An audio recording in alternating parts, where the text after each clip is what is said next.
Excellencies, members of the Diplomatic Corps and heads of missions for Trinidad and Tobago, the Mayor of Arima, His Worship Baliram Maharaj, Professor Rosemary Antoine, Pro-Vice Chancellor and Campus Principal, and other members of the Campus Executive Management Team, directors and heads of departments, members of the private and public sectors, esteemed sponsors, distinguished awardees, specially invited guests, staff and students of the University of the West Indies St. Augustine campus, members of the media. A very pleasant good afternoon, and it is my honor to be your Master of Ceremonies and guide over the next few hours for this, the University of the West Indies St. Augustine Campus Principals Research Awards opening ceremony. Permit me to express the feedback from the Office of the Minister of Finance. Today is Thursday, and in the life of a Minister of Government and Cabinet member, there are certain obligations that require you to stay in seat until the Prime Minister has dismissed you. Notwithstanding, the Minister of Finance has confirmed that he will be here in time for his presentation. He is our featured speaker this afternoon, and I'm sure you will be waiting with bated breath for his focus on areas that are currently receiving top of mind in the national discourse. The University of the West Indies states that its mission is to advance learning, create knowledge, and foster innovation for the positive transformation of the Caribbean and the wider world. And we acknowledge with pleasure the arrival of the Minister of Finance, the Honourable Colin Imber MP. Good afternoon, Minister, and welcome.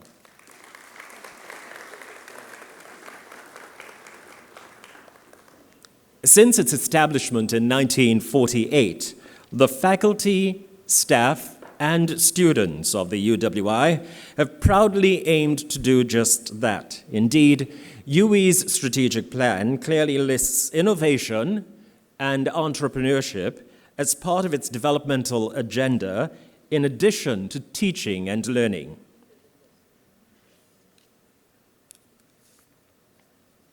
A key underpinning of this challenging objective is research. For the last 64 years, the St. Augustine campus has excelled in its research activities. The St. Augustine team continues to work with government, industry, and business locally and internationally to turn ideas into practicable and transformational solutions, which are essential for continued growth and development. So this evening, we'll take time to salute some of these researchers. And tomorrow, at the Teaching and Learning Complex, we'll throw an intense and interactive spotlight on their groundbreaking work. So you're in the fortunate position of getting the preview before tomorrow's continuation of this major event. I now invite Professor Rosemary Antoine, Pro-Vice Chancellor and Campus Principal, to deliver the welcome remarks for this opening ceremony. Principal.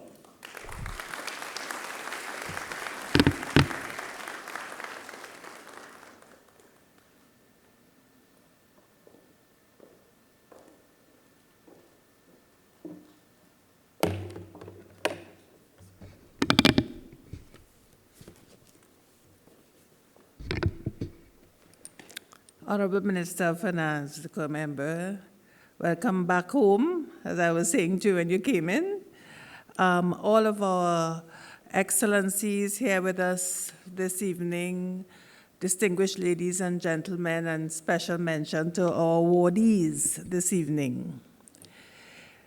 I think this might be the hottest ticket on the campus from the attendance, certainly lots of buzz, so I'm so happy to see so many of you here this evening. The University of the West Indies' dynamic and diverse research and development agenda is perhaps the best kept secret in the region.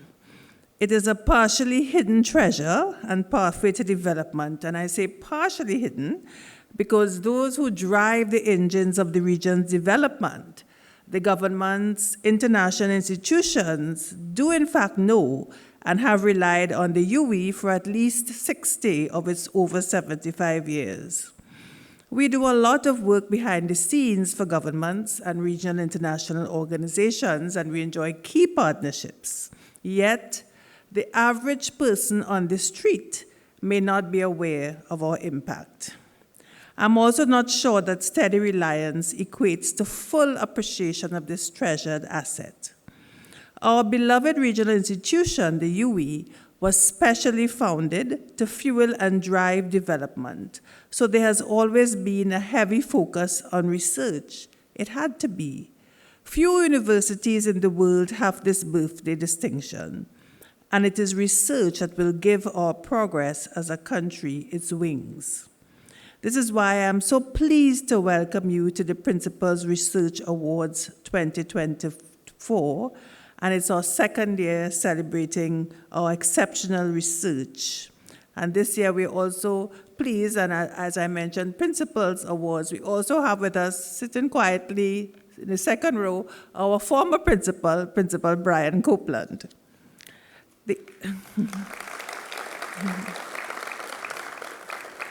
The idea behind this initiative is to recognize and reward our many outstanding researchers who do such important work for the country and region, to honor those who continue to uphold the excellence of our university, and to provide an opportunity to showcase their critical work.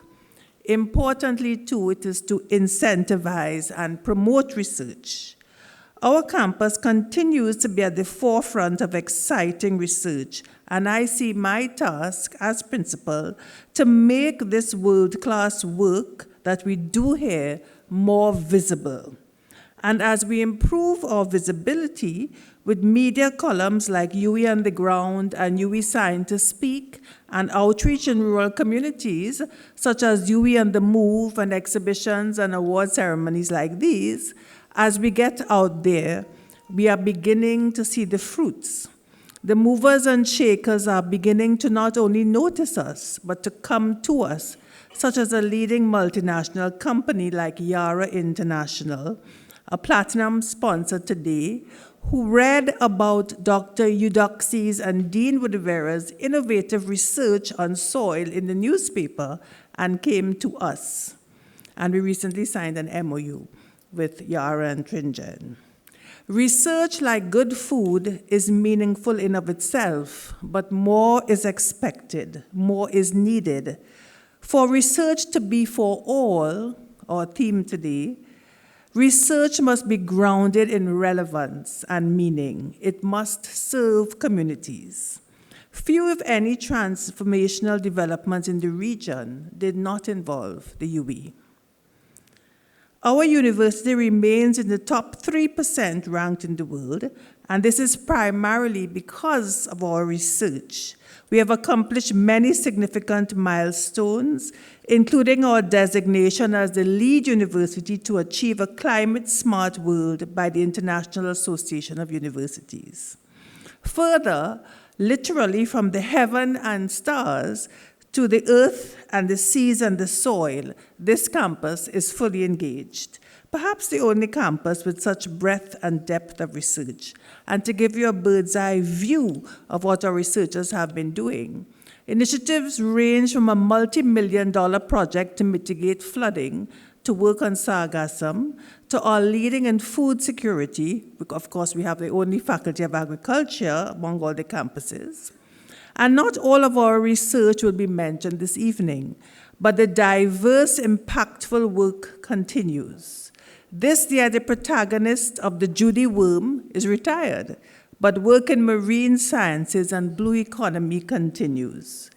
As we speak, our researchers are also investigating the role of mathematics in music, TASA certification, how to make scorpion pepper hotter, after, of course, UWI being the one to identify the scorpion itself and unleash it to the world, how to prevent pests eating our yam, and best recipes for eating the African snail, converting a menace to a delicacy. How about research designing AI instruments and now well-known roofing compounds and sealants uniquely suited to the Caribbean, or using IT to make promotion paradigms more efficient? The work in health alone is phenomenal. We have done pioneering work on the COVID-19 pandemic. Professor Carrington was our top researcher last year, and she has continued that groundbreaking work on genome sequencing. But we also led in research on the mental health effects of the COVID pandemic and climate change. My researchers are also inquiring into not just the why of diabetes, but how to prevent it. And polycystic ovaries, another winner from last year. Not to mention path-breaking work on antibiotic resistance, a huge issue for this generation's health. Alternative energy and sustainable futures are clearly significant with work on carbon capture initiatives. As we look on at the horrors of the disasters in Spain from the flooding, there's surely some comfort that we at the UWI have been researching climate change for over 40 years.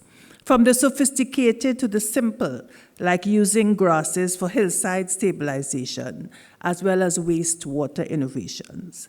And when I said heavens and stars, I was not exaggerating. The Dean Ramlal engineering team with Mexico astronomy collaboration, and the ambassadors here this evening, analyzes the data to monitor coastal inundation, mangrove monitoring, land degradation, and other environmental impacts. Not to mention the work of Professor Hack, the only professor of astronomy in the region. This UWI has also been at the forefront in exposing through meticulous research and analysis the double standards of the legal frameworks that govern the global financial sector, and disproportionately demonizes and penalizes developing so-called third world countries, doing key work toward the creation of a neutral international tax treaty to level the playing field. Multidisciplinary approaches are also valuable. And this is why, for example, we now have an MSc in climate studies, multidisciplinary one. So I've said a lot about research for all, but our theme also highlights research by all. And it's not just the staff. Our students are also researchers, part of research teams and individual research. For the second year in a row, St. Augustine is receiving the award, the L'Oreal UNESCO for Women in Science Young Talents Program for Caribbean Region 2024, won by Gillian Rowe.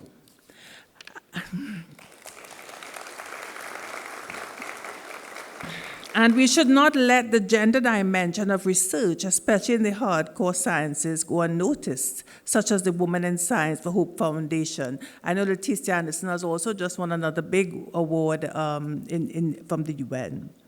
I want to underscore that research is not just a highfalutin academic endeavor. It can be grassroots. Welcome, Minister Hines. When Spree Simon decided to inquire into why that old oil drum sung so when you pong it this way and sound different if you bend it so, that was research. Isn't that so, Principal Copeland? Paving the way for untold joy and upliftment for millions and a source of national pride and $1 million industry. Similarly, Mr. Angostura didn't just wake up one morning and find the secret recipe for bitters under his pillow. That curiosity, that laser focus and creativity, that burning desire to improve your space defines great research. And so I want to highlight a special, very exciting award that we introduced this year, the Hurricane and Earthquake Alleviation Research Award, or HARE, as we call it. And it came to me after that last hurricane, which served as a reminder that we all have a role to play in alleviating and mitigating the disastrous effects of hurricanes and earthquakes in our very vulnerable region. It's very special because it's the only one so far that's open to the entire public. And we were a bit nervous, but we actually got a lot of applications. And I was really happy to see that, including from school children. And we can do more of that. The academy can harness and refine and make such endeavors more productive. Our second new award is for the most promising early career researcher to incentivize our young emerging researchers. Research can sometimes be intangible and intuitive, as those who witnessed the recent Dancing with Steel by DCFA, connecting community and culture and idealism, can attest. Researchers like Eric Williams birthed our independence and sovereignty, igniting countries in Africa, India, and beyond, work that is still celebrated today, told the truth about capitalism and slavery and colonialism. So too the reparations movement, now yielding financial fruit and international attention from research started over 40 years ago by our own Vice Chancellor Beckles. But all is not hunky-dory. Even as I congratulate my old campus, UWI Caveville, on the launch of the green car using fuel from sargassum and rum, I cannot help bemoan lost opportunities here in Trinidad and Tobago through myopia or complacency. You may not know that that research started right here on the St. Augustine campus with a small grant from our RDI fund. In fact, Dr. Legina Henry, the innovator, is a Trini, but was compelled to go to Barbados for more fertile ground. Similarly, my campus awaits a cannabis license. There's multidisciplinary interest in research from FST, FMS, FHA, and even law. We have been the last to get one, although ironically, I was the chair of the CARICOM Marijuana Commission. And just to let you know that while the new law may not be ready, the old law, Minister, I'm hoping you will send the message, does permit exceptions, even under the old law for research. So this theme, research by all and research for all, speaks not just to actual researchers, it also speaks to the enabling environment. And this leads me to the issue of champions. Our mission cannot be insular. It is a collective endeavor. We can't do it alone. We need to encourage a culture of inquiry, of striving to strike out and create indigenous solutions to the problems around us. We must promote a national focus on a research and developmental agenda. And though we may lack the large endowments and so on, we continue to work, and the Academy deserves support.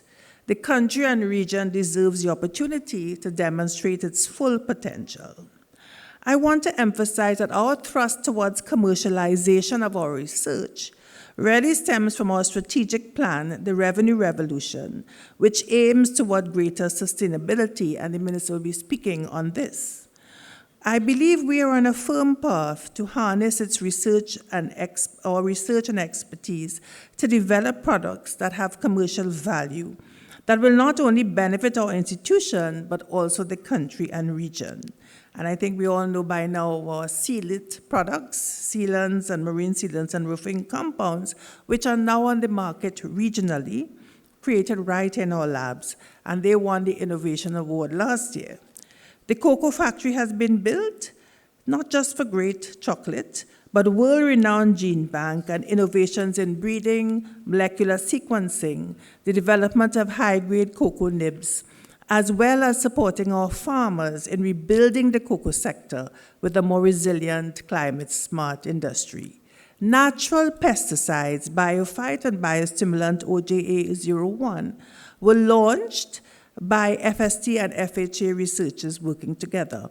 I think the reason they haven't won an award is because one of the team is none other than our Director of Research, Prof. Saravanukar. Additionally, our work on antibiotic resistance could be the next big thing in the pharmaceuticals. If we can cultivate the type of support and partnerships similar to other countries that prioritize research and development. Not just the sciences, by the way. FHE has launched a Humankind project, a multimedia studio, harnessing the expertise in that faculty, and of course, documenting and data are key to effective research. St. Augustine leads the UWI in patent formation. This is expensive and needs focus, commitment, and investment. Certainly not a get-rich-quick scheme.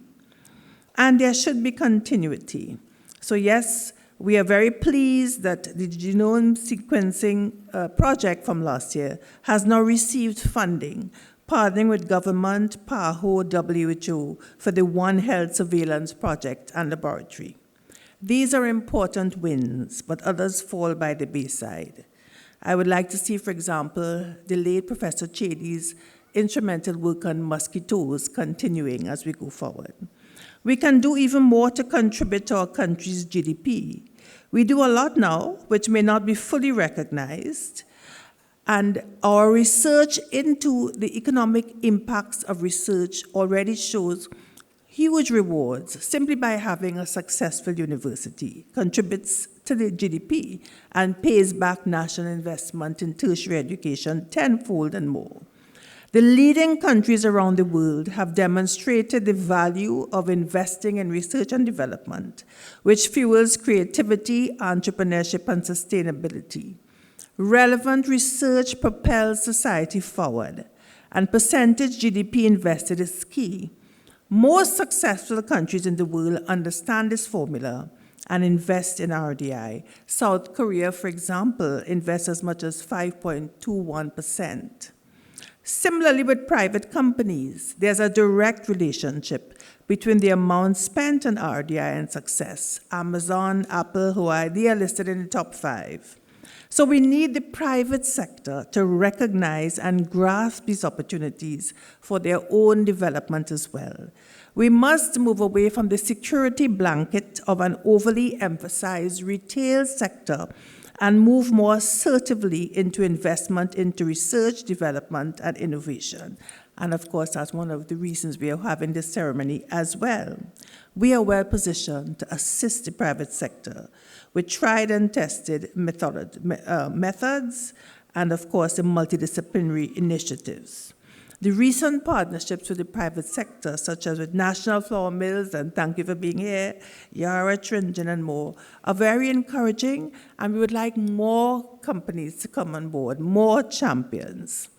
And of course, we know that the leading industries in the world, whether it be Silicon Valley or pharmaceuticals, position themselves with universities. We need those big grants as well.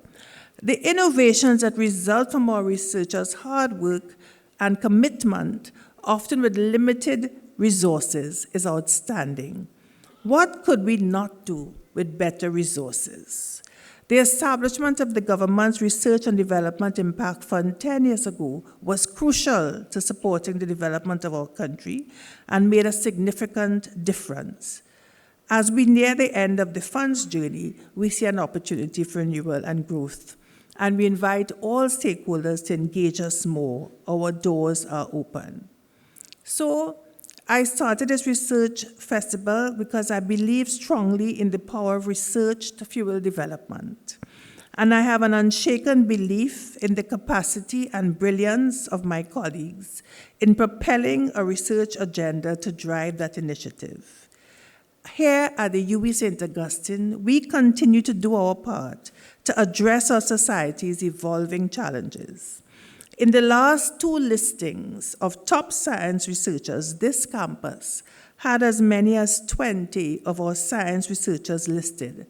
For example, in the Elsevier listing of the top 2% authors within their field. Tremendous. This mirrors another prestigious Stanford listing of top science researchers.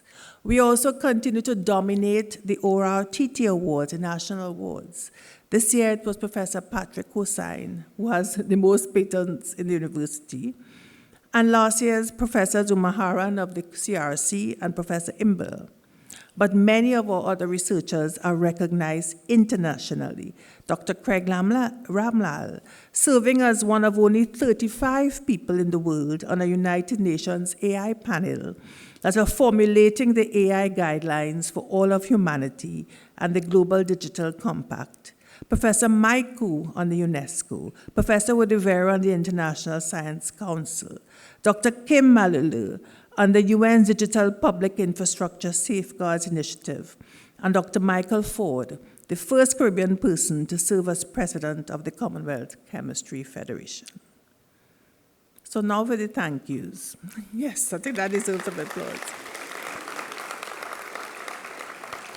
Today's event would not have been possible without the efforts of the planning and award committees, the chair and members, so I extend my sincere gratitude. A special thank you to our wonderful Director of Graduate Studies and Research, Professor Durasamy Saravana Kumar. You deserve your full name today, sir. We usually call him Prof. Sarah. And his entire office, as well as our hard-working marketing and communications department, who worked with my office to make this event a success.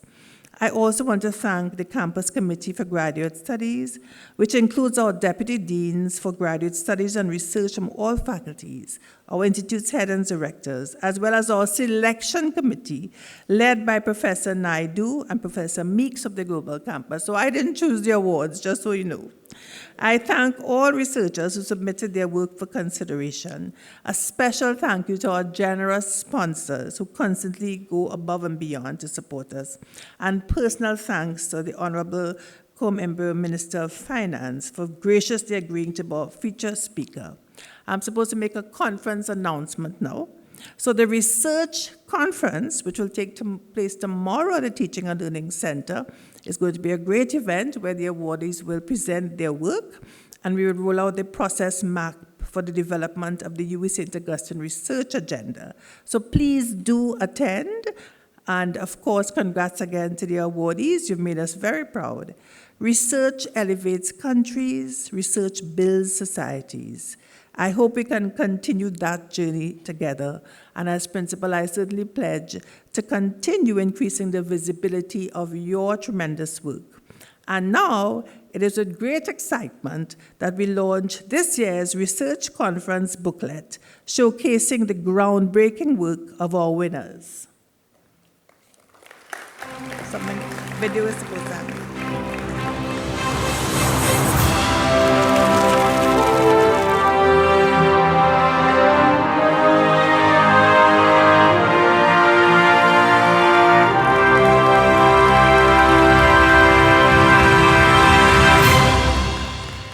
Congratulations once again, and thank you, Professor Rosemary Antoine, Pro-Vice Chancellor and Campus Principal, for delivering welcoming remarks and, of course, presenting the e-launch of the Principal's Research Awards Conference booklet.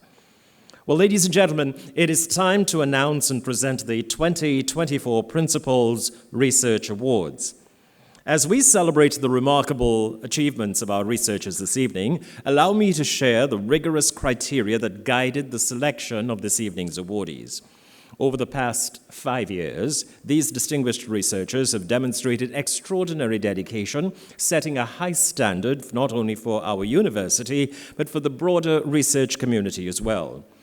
All the nominations this year were truly outstanding, and I've been assured they sparked no end of discussion amongst our evaluation committee in arriving at their final decisions. The task was challenging, but our awardees were carefully evaluated based on 4 key criteria. First, they have consistently published research papers in reputed high-quality journals, including significant contributions to books and book chapters. These publications highlight their work's impact not only on a regional, but also on a global scale. Second, we considered the extramural research grants they secured. These grants underscore the confidence that external bodies place in their work, furthering the reach and scope of their research. Third, our awardees have gained professional recognition from national, regional, and international bodies, affirming their substantial contributions they've made to their fields. And finally, and perhaps most importantly, we assessed the direct impact of their research, whether it has driven scientific advancement or contributed to the well-being of communities, environmental sustainability, and progress locally, regionally, and globally. Indeed, This evening's awardees embody research excellence in every sense of the word, and it is our privilege to acknowledge their contributions to both knowledge and society. So please, join me as we collectively celebrate their remarkable achievements with a well-deserved and enthusiastic round of applause and congratulations in advance.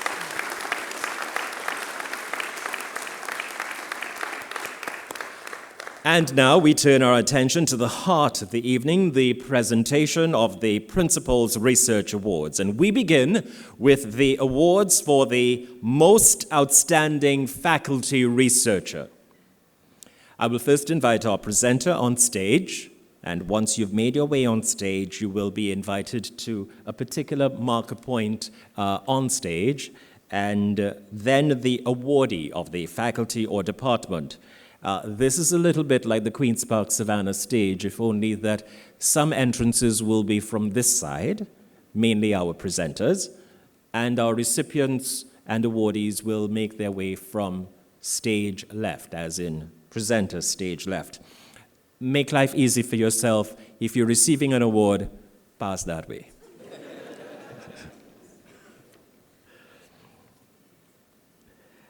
I first invite His Worship, the Mayor of Arima, Mr. Baliram Maharaj of ADM Import-Export Distributors Limited, and our bronze sponsor to present this award, Most Outstanding Faculty Researcher.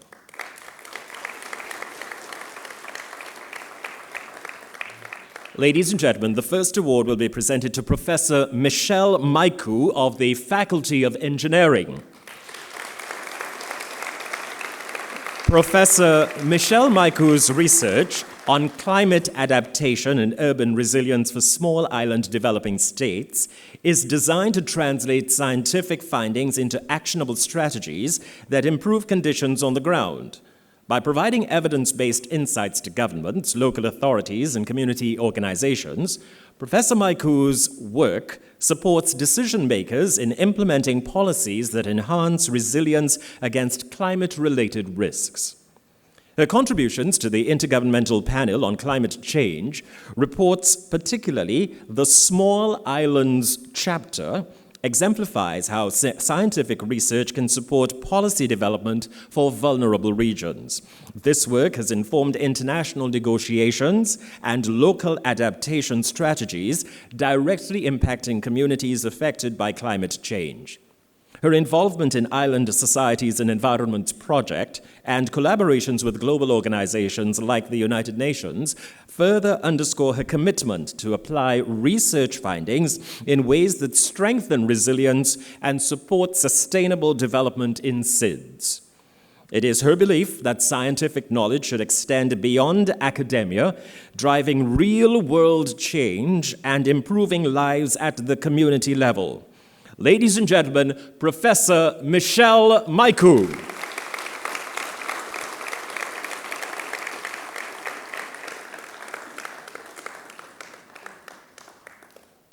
Loads of photo opportunities for all other recipients. And once you've done so, then you may make your exit.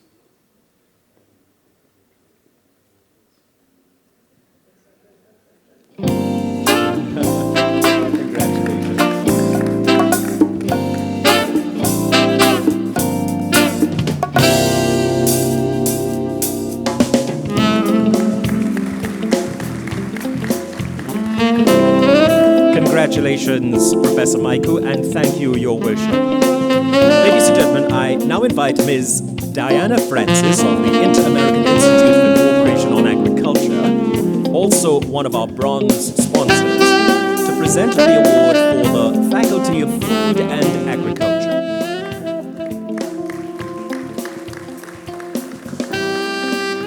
The next award will be presented to Dr. Ronald Rupnarine, a senior lecturer in the Department of Food Production. Dr. Ronald Rupnarine's research focuses on helping Caribbean small island developing states both become more resilient to disasters as well as manage resources sustainably.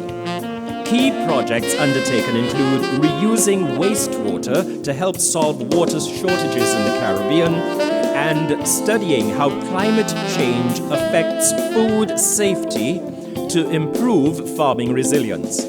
He has also led efforts to build skills in the region, such as creating training guides for efficient water use in farming and ecosystem management, funded by organizations such as the FAO and UNDP. His role on the high-level experts and leaders panel on water and disasters and other international panels highlights his contributions to reducing water-related disaster risks globally. He is committed to addressing significant environmental challenges in SIDS and offering practical solutions that could benefit communities and guide policymakers in the region. Ladies and gentlemen, Dr. Ronald Rupnarai.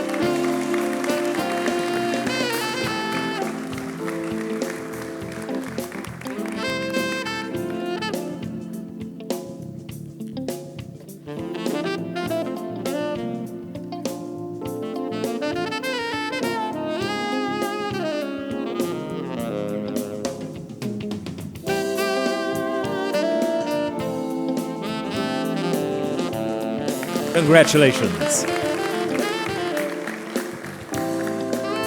Thank you, Dr. Rupnarayan, and thank you, Ms. Francis. I now invite Dr. Subesh Ramjatan, representing bronze sponsor, House of Marketing Limited, to present the next 2 awards.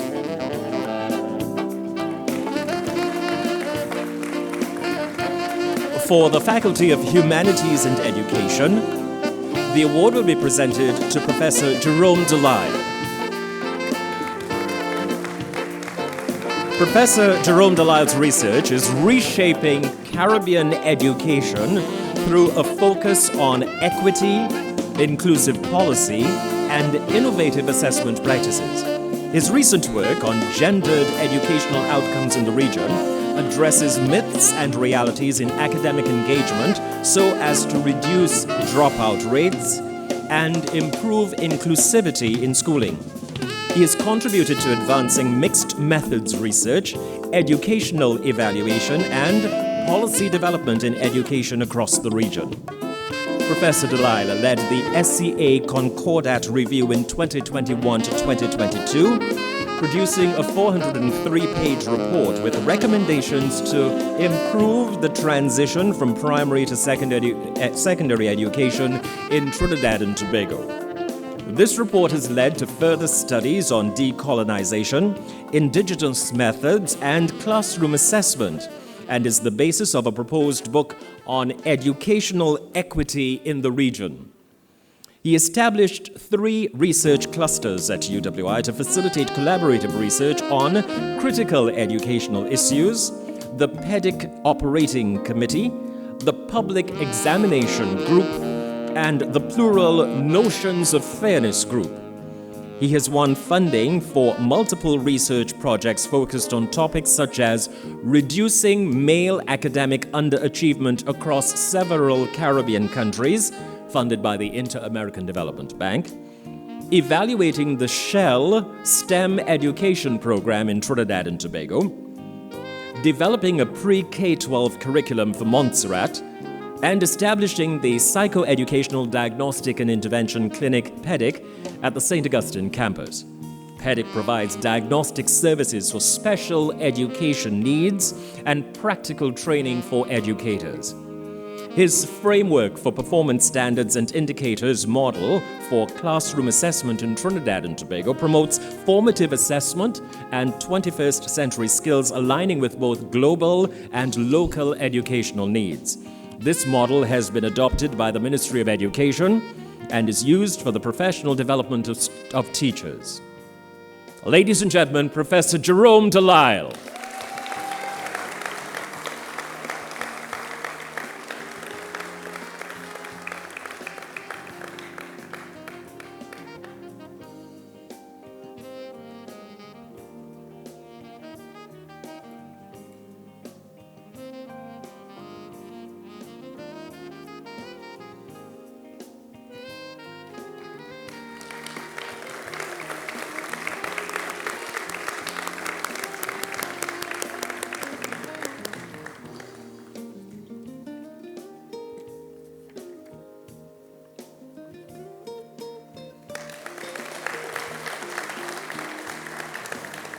Congratulations, Professor Delisle.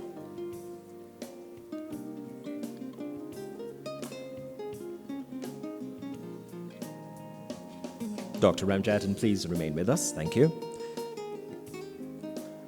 Ladies and gentlemen, for the Faculty of Law, the award will be presented to Dr. Justin Koo. Dr. Justin Koo's research in intellectual property law has contributed to policy development beyond the Caribbean. He was commissioned by the World Intellectual Property Organization to draft a new Copyright Act for St. Kitts and Nevis, aimed at aligning the country's laws with international copyright treaties. He has also drafted regulations to govern collective management organizations in Trinidad and Tobago. These organizations represent the rights of authors, artists, musicians, and other creators to collectively manage and license their intellectual property rights. When implemented, these regulations will have a tremendous impact on persons involved in the country's vibrant creative industry. He serves as a Tier 1 trainer at the National Intellectual Property Training Center, supporting intellectual property education. His book, The Right of Communication to the Public in EU Copyright Law, has been cited by the Court of Justice of the European Union, a rare achievement for a Caribbean scholar. And his expertise has informed legal proceedings in Trinidad and Tobago, with reports referenced in cases and legislative debates.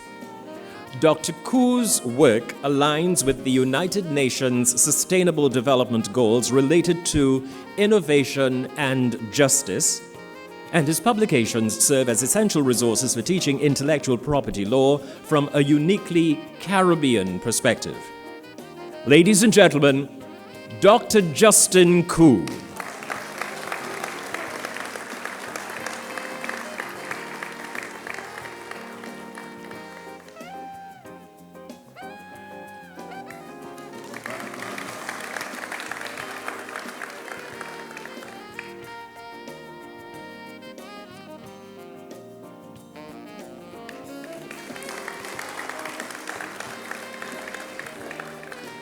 Congratulations, Dr. Koo, and thank you, Dr. Ramjatan.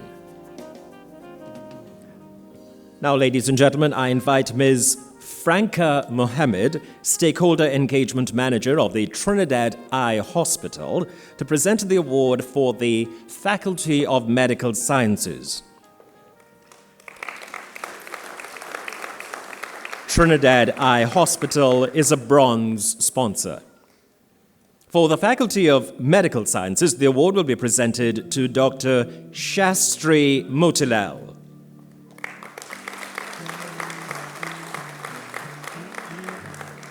In the last 5 years, Dr. Shastri Motilal, Senior Lecturer in Family Medicine in the Department of Paraclinical Sciences, has published 34 peer-reviewed studies on critical health issues, including post-COVID-19 conditions, non-communicable diseases such as cardiovascular health, diabetes, and hypertension, vaccine hesitancy, and mental health. These publications contribute significantly to understanding and addressing major public health challenges, particularly in the Caribbean. His work includes 2 systematic reviews which synthesize existing evidence and a double-blind randomized controlled trial, the gold standard in medical research for assessing treatment efficacy. Among these, a systematic review on post-COVID-19 conditions offers insights that are vital for future research design and potential interventions. Dr. Motilal also serves as a peer reviewer for both international and regional medical journals. Beyond his own research, Dr. Motilal has supervised 13 postgraduate students in the Master of Public Health MPH and Doctor of Medicine DM programs.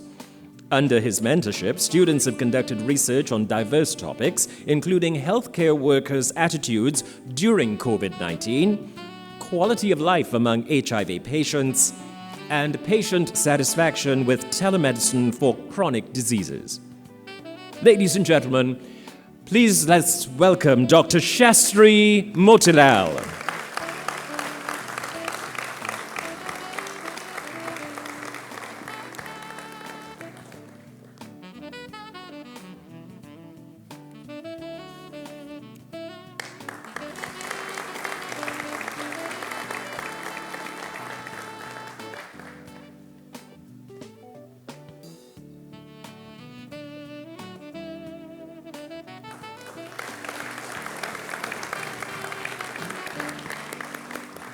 Congratulations, Dr. Motilan, and thank you, Ms. Mohammed.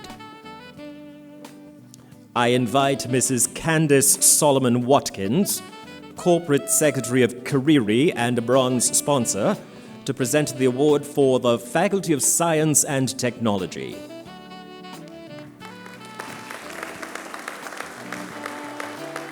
For the Faculty of Science and Technology, the award will be presented to Dr. Richard Taylor.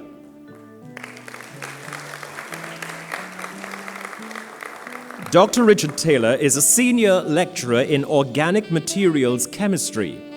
His research focuses on sustainable, environmentally friendly nanomaterials for applications in energy, electronics, and environmental monitoring. In the last 5 years, he has led or collaborated on 12 grant-funded projects focusing on the synthesis and characterization of transition metal chalcogenides and lanthanide metal organic frameworks. Thank you, Google.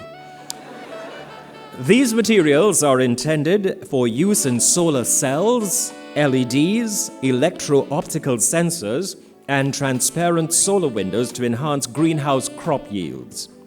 He has secured substantial funding for his research, including a $5 million grant from the U.S. National Science Foundation and a $300,000 grant from the U.S. Department of Energy, supporting collaborative projects at advanced research facilities like Brookhaven National Laboratory, and these grants have been integral to the in-depth exploration of the optoelectronic properties of nanomaterials. Dr. Taylor supervises a team of postgraduate students who actively contribute to these projects, with many presenting their work at international conferences. The team's research aligns with global sustainability goals addressing renewable energy needs, environmental monitoring, and biomedical applications. Let us recognize Dr. Richard Taylor.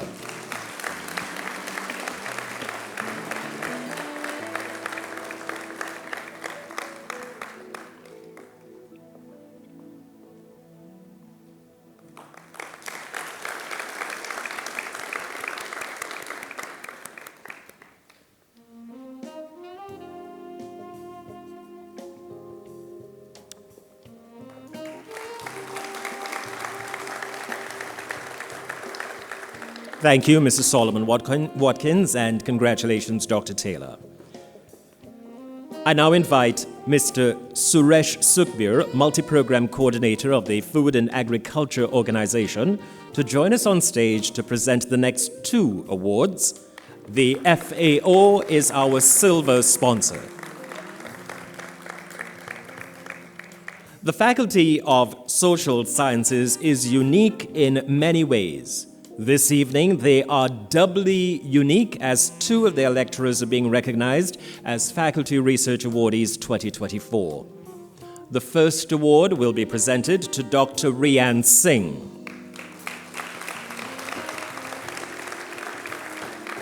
The research focus of Dr. Rian Singh, senior lecturer in the Department of Management Studies, led her to delve into human resource management and organizational behavior, focusing on issues such as workplace mistreatment, dysfunctional retention, and organizational change. Her recent studies investigate how abusive supervision, workplace deviance, and job satisfaction impact employee well-being and organizational outcomes. Indeed, one of her main research areas focuses on reluctant stayers, employees who stay in their jobs because they have few options but may exhibit counterproductive behaviors.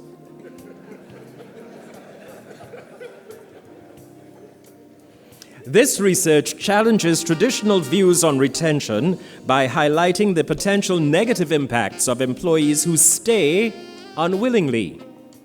Data was gathered from 3 separate groups, totaling 663 employees across workplaces in Trinidad. The findings show that employees who feel stuck in their jobs are more likely to act out if they experience harsh treatment from their supervisors. If they believe rules are unfair, they may act rudely toward others, and when they feel the company has broken promises, they are more likely to ignore rules or act against the organization. Dr. Singh, who aims to equip organizations with evidence-based approaches to managing complex workplace issues, makes her research relevant to anyone interested in organizational effectiveness. Spend a lot of time with a lot of people during the cocktail reception having a conversation with you. Ladies and gentlemen, let's welcome and award Dr. Rian Singh.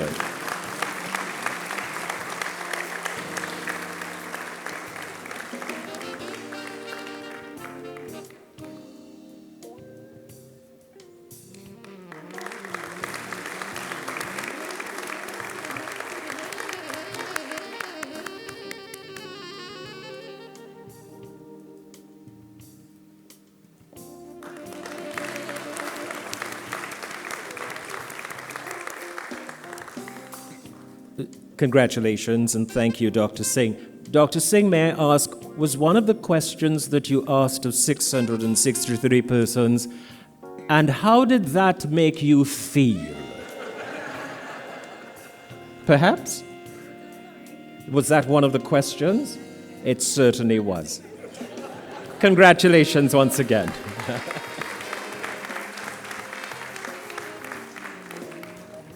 Our second Faculty of Social Sciences Research awardee is Dr. Wendell Wallace, Senior Lecturer in the Criminology and Criminal Justice Program and Coordinator of the Mediation Studies Unit.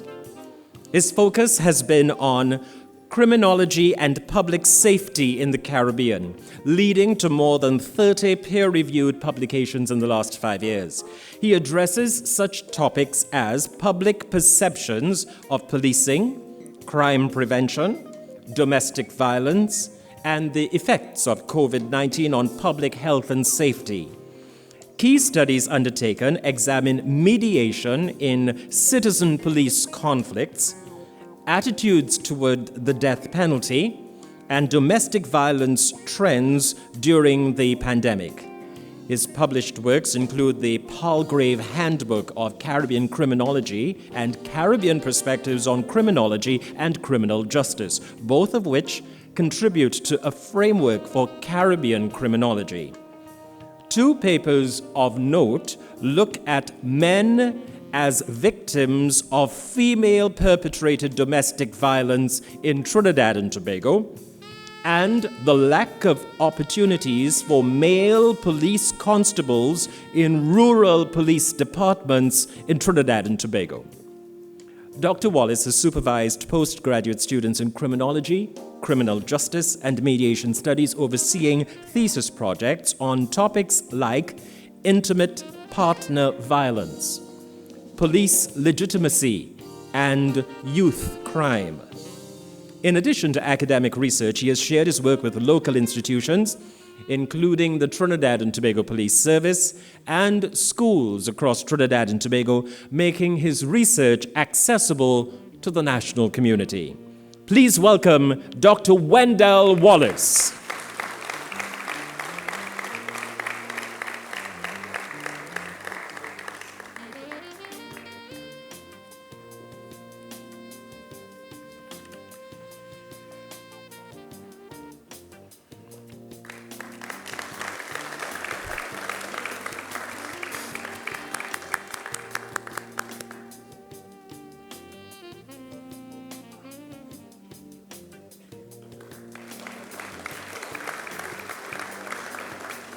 Congratulations, and thank you, Mr. Sukbir, for obliging.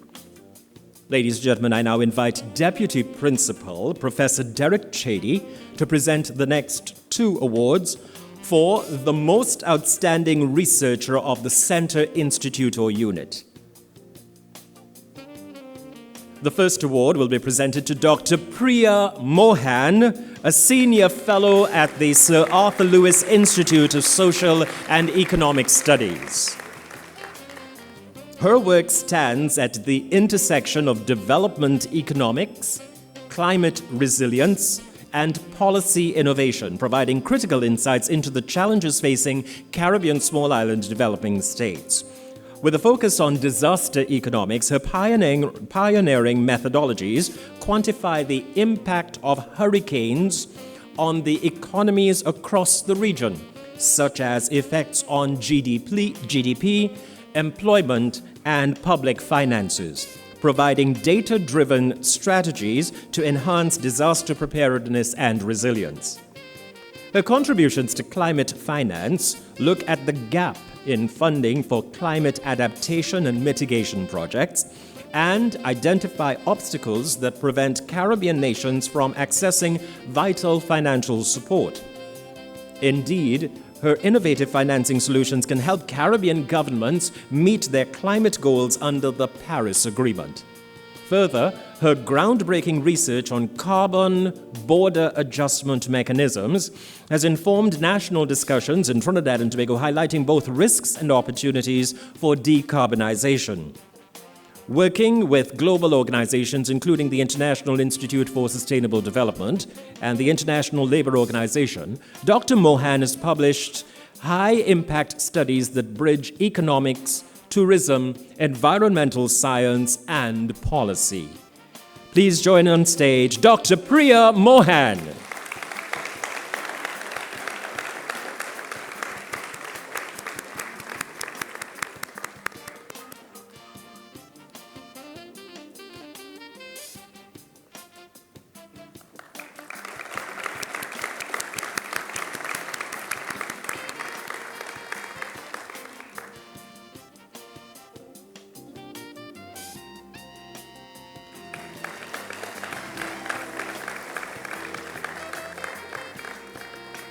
Congratulations and thank you, Dr. Mohan.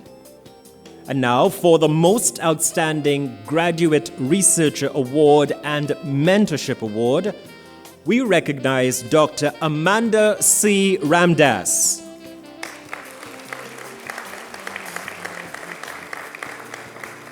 Graduate student, Biochemical and Genomic Features of Hydrocarbonoclastic Microbes in Trinidad, with a PhD in Biochemistry with high commendation. And Dr. Sephra Rampersad, Supervisor Senior Lecturer of the Department of Life Sciences, Faculty of Science and Technology. Let's give her a round of applause as well, please. Under the supervision of Dr. Sephra Rampersad, Dr. Amanda Ramdas's research focused on creating improved techniques to use microorganisms in cleaning up hydrocarbon pollution, particularly at oil-contaminated sites in Trinidad and Tobago. The study identified indigenous microbial strains capable of breaking down hydrocarbons, laying the groundwork for developing targeted bioremediation strategies to reduce environmental damage from oil spills. This research has practical applications for environmental management and public health. By isolating microorganisms with high potential for crude oil degradation, this work could lead to more effective methods for cleaning up contaminated environments. This could lower the economic and ecological impact of hydrocarbon pollutants in the long term and improve conditions for communities affected by oil spills. The study helps scientists understand how to restore polluted ecosystems, supports sustainable environmental management, and highlights Trinidad and Tobago's biodiversity as a resource for further research. Since this research uses an interdisciplinary approach combining microbiology, chemistry, and environmental science to address pollution, and bioremediation challenges with potential industrial applications, it would be of interest to investors focused on sustainable solutions. We invite on stage graduate researcher Dr. Amanda Christine Ramdas and mentor Dr. Sephra Rampersad.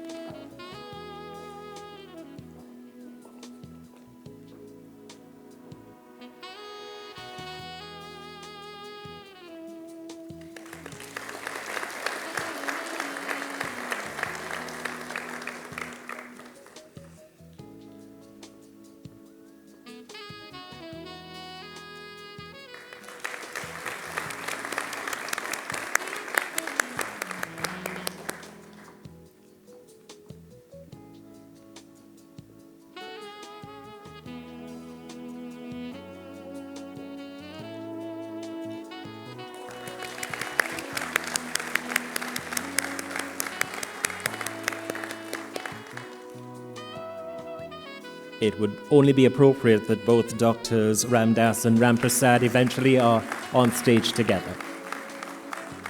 Here we go.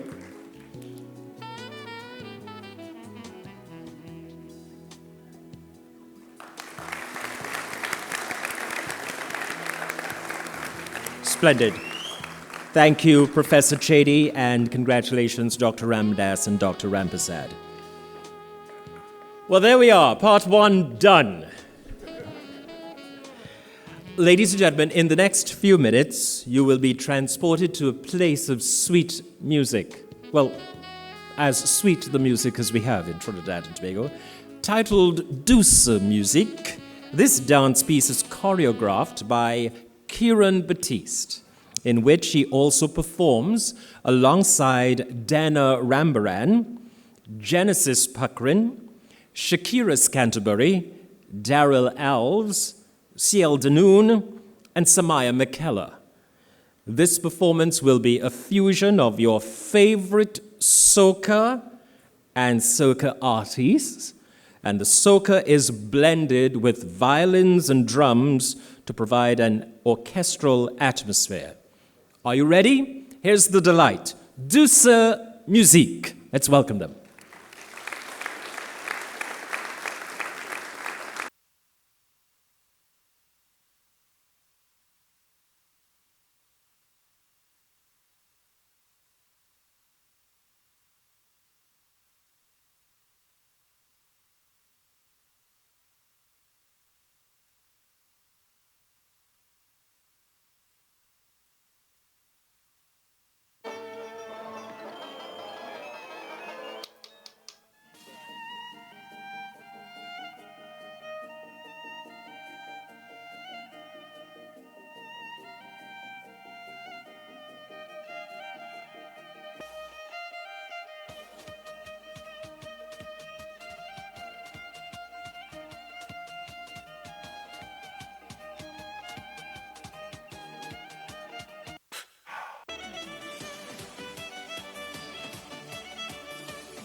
Fantastic. Thank you very much to the dancers and for their choreography and presentation of douce musique. If by chance you saw a move from a television series called Party Time, I had nothing to do with it. The University of the West Indies St. Augustine campus is deeply appreciative of those sponsors who have willingly stepped forward to assist in the staging of these research awards. We're especially indebted to our returning platinum sponsor, the National Flour Mills.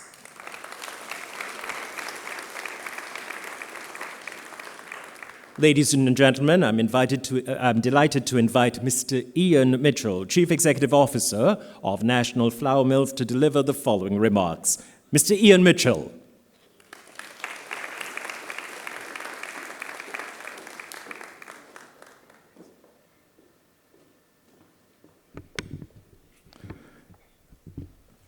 Members of government, and a special welcome to the Honorable Colin Bear, Minister of Finance, my good friend, Professor Rosemary Antwine, campus principal, members of the campus executive management team, staff, students, our esteemed awardees, distinguished ladies and gentlemen. It is my privilege to join you in celebrating the exceptional achievements of tonight's awardees here at the University of the West Indies. This evening, we recognize not just your accomplishments, but the incredible dedication, perseverance, drive that each of you has displayed.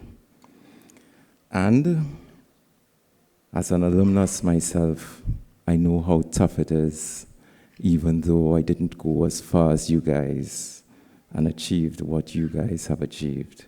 So I want to congratulate you again.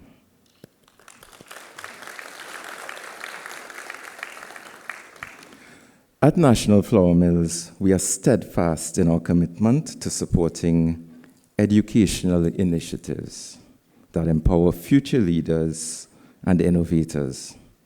We believe that strong partnerships with institutions like the University of the West Indies are essential in advancing research, encouraging entrepreneurship, and cultivating the skills that will shape a prosperous future for our nation and region.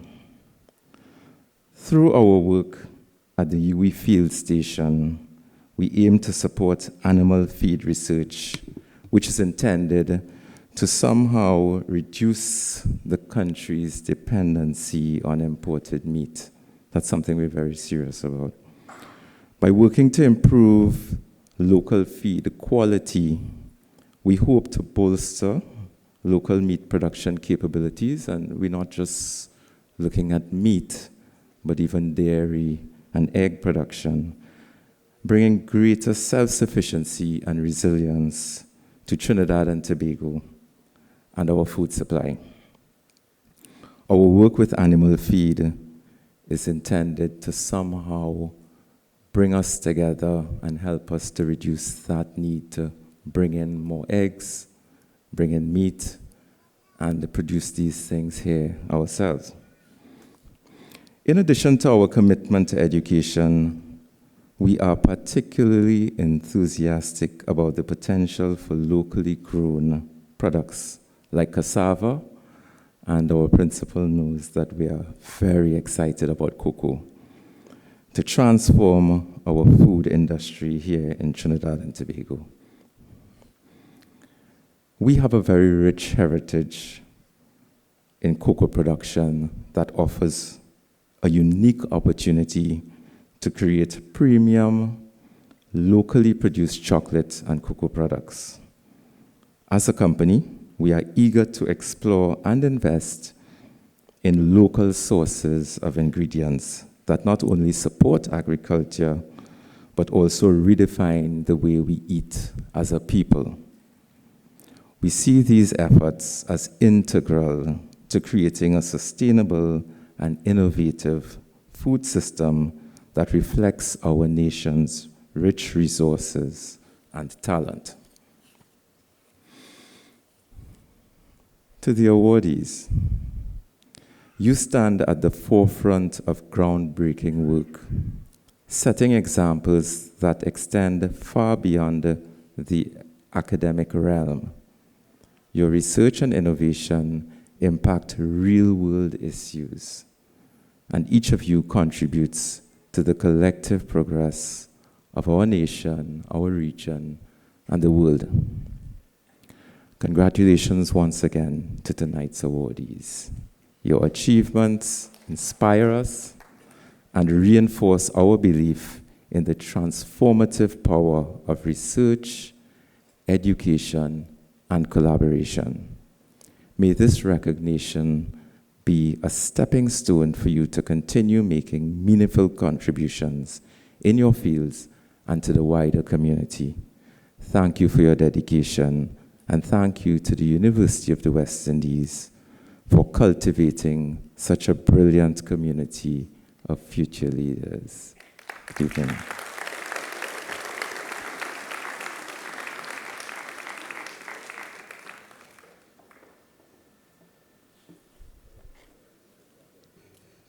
Thank you to Mr. Ian Mitchell, the Chief Executive Officer of National Flower Mills, and thank you for your ongoing and sterling support from the organization for the support of research emanating from the St. Augustine campus. Thank you once again, sir.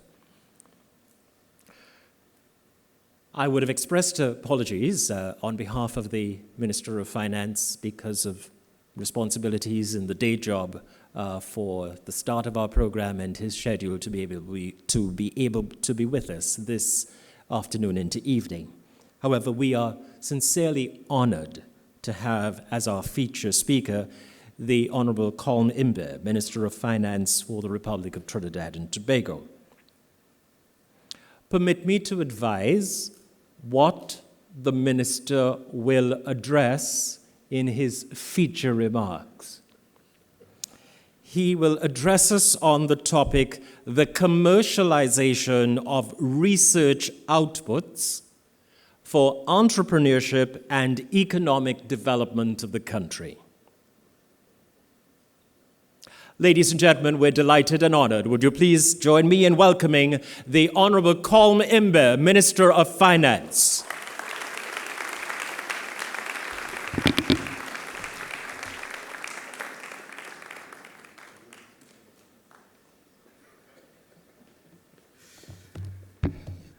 Good evening, all protocols observed. I just would like to let you know I won't be talking about that topic at all.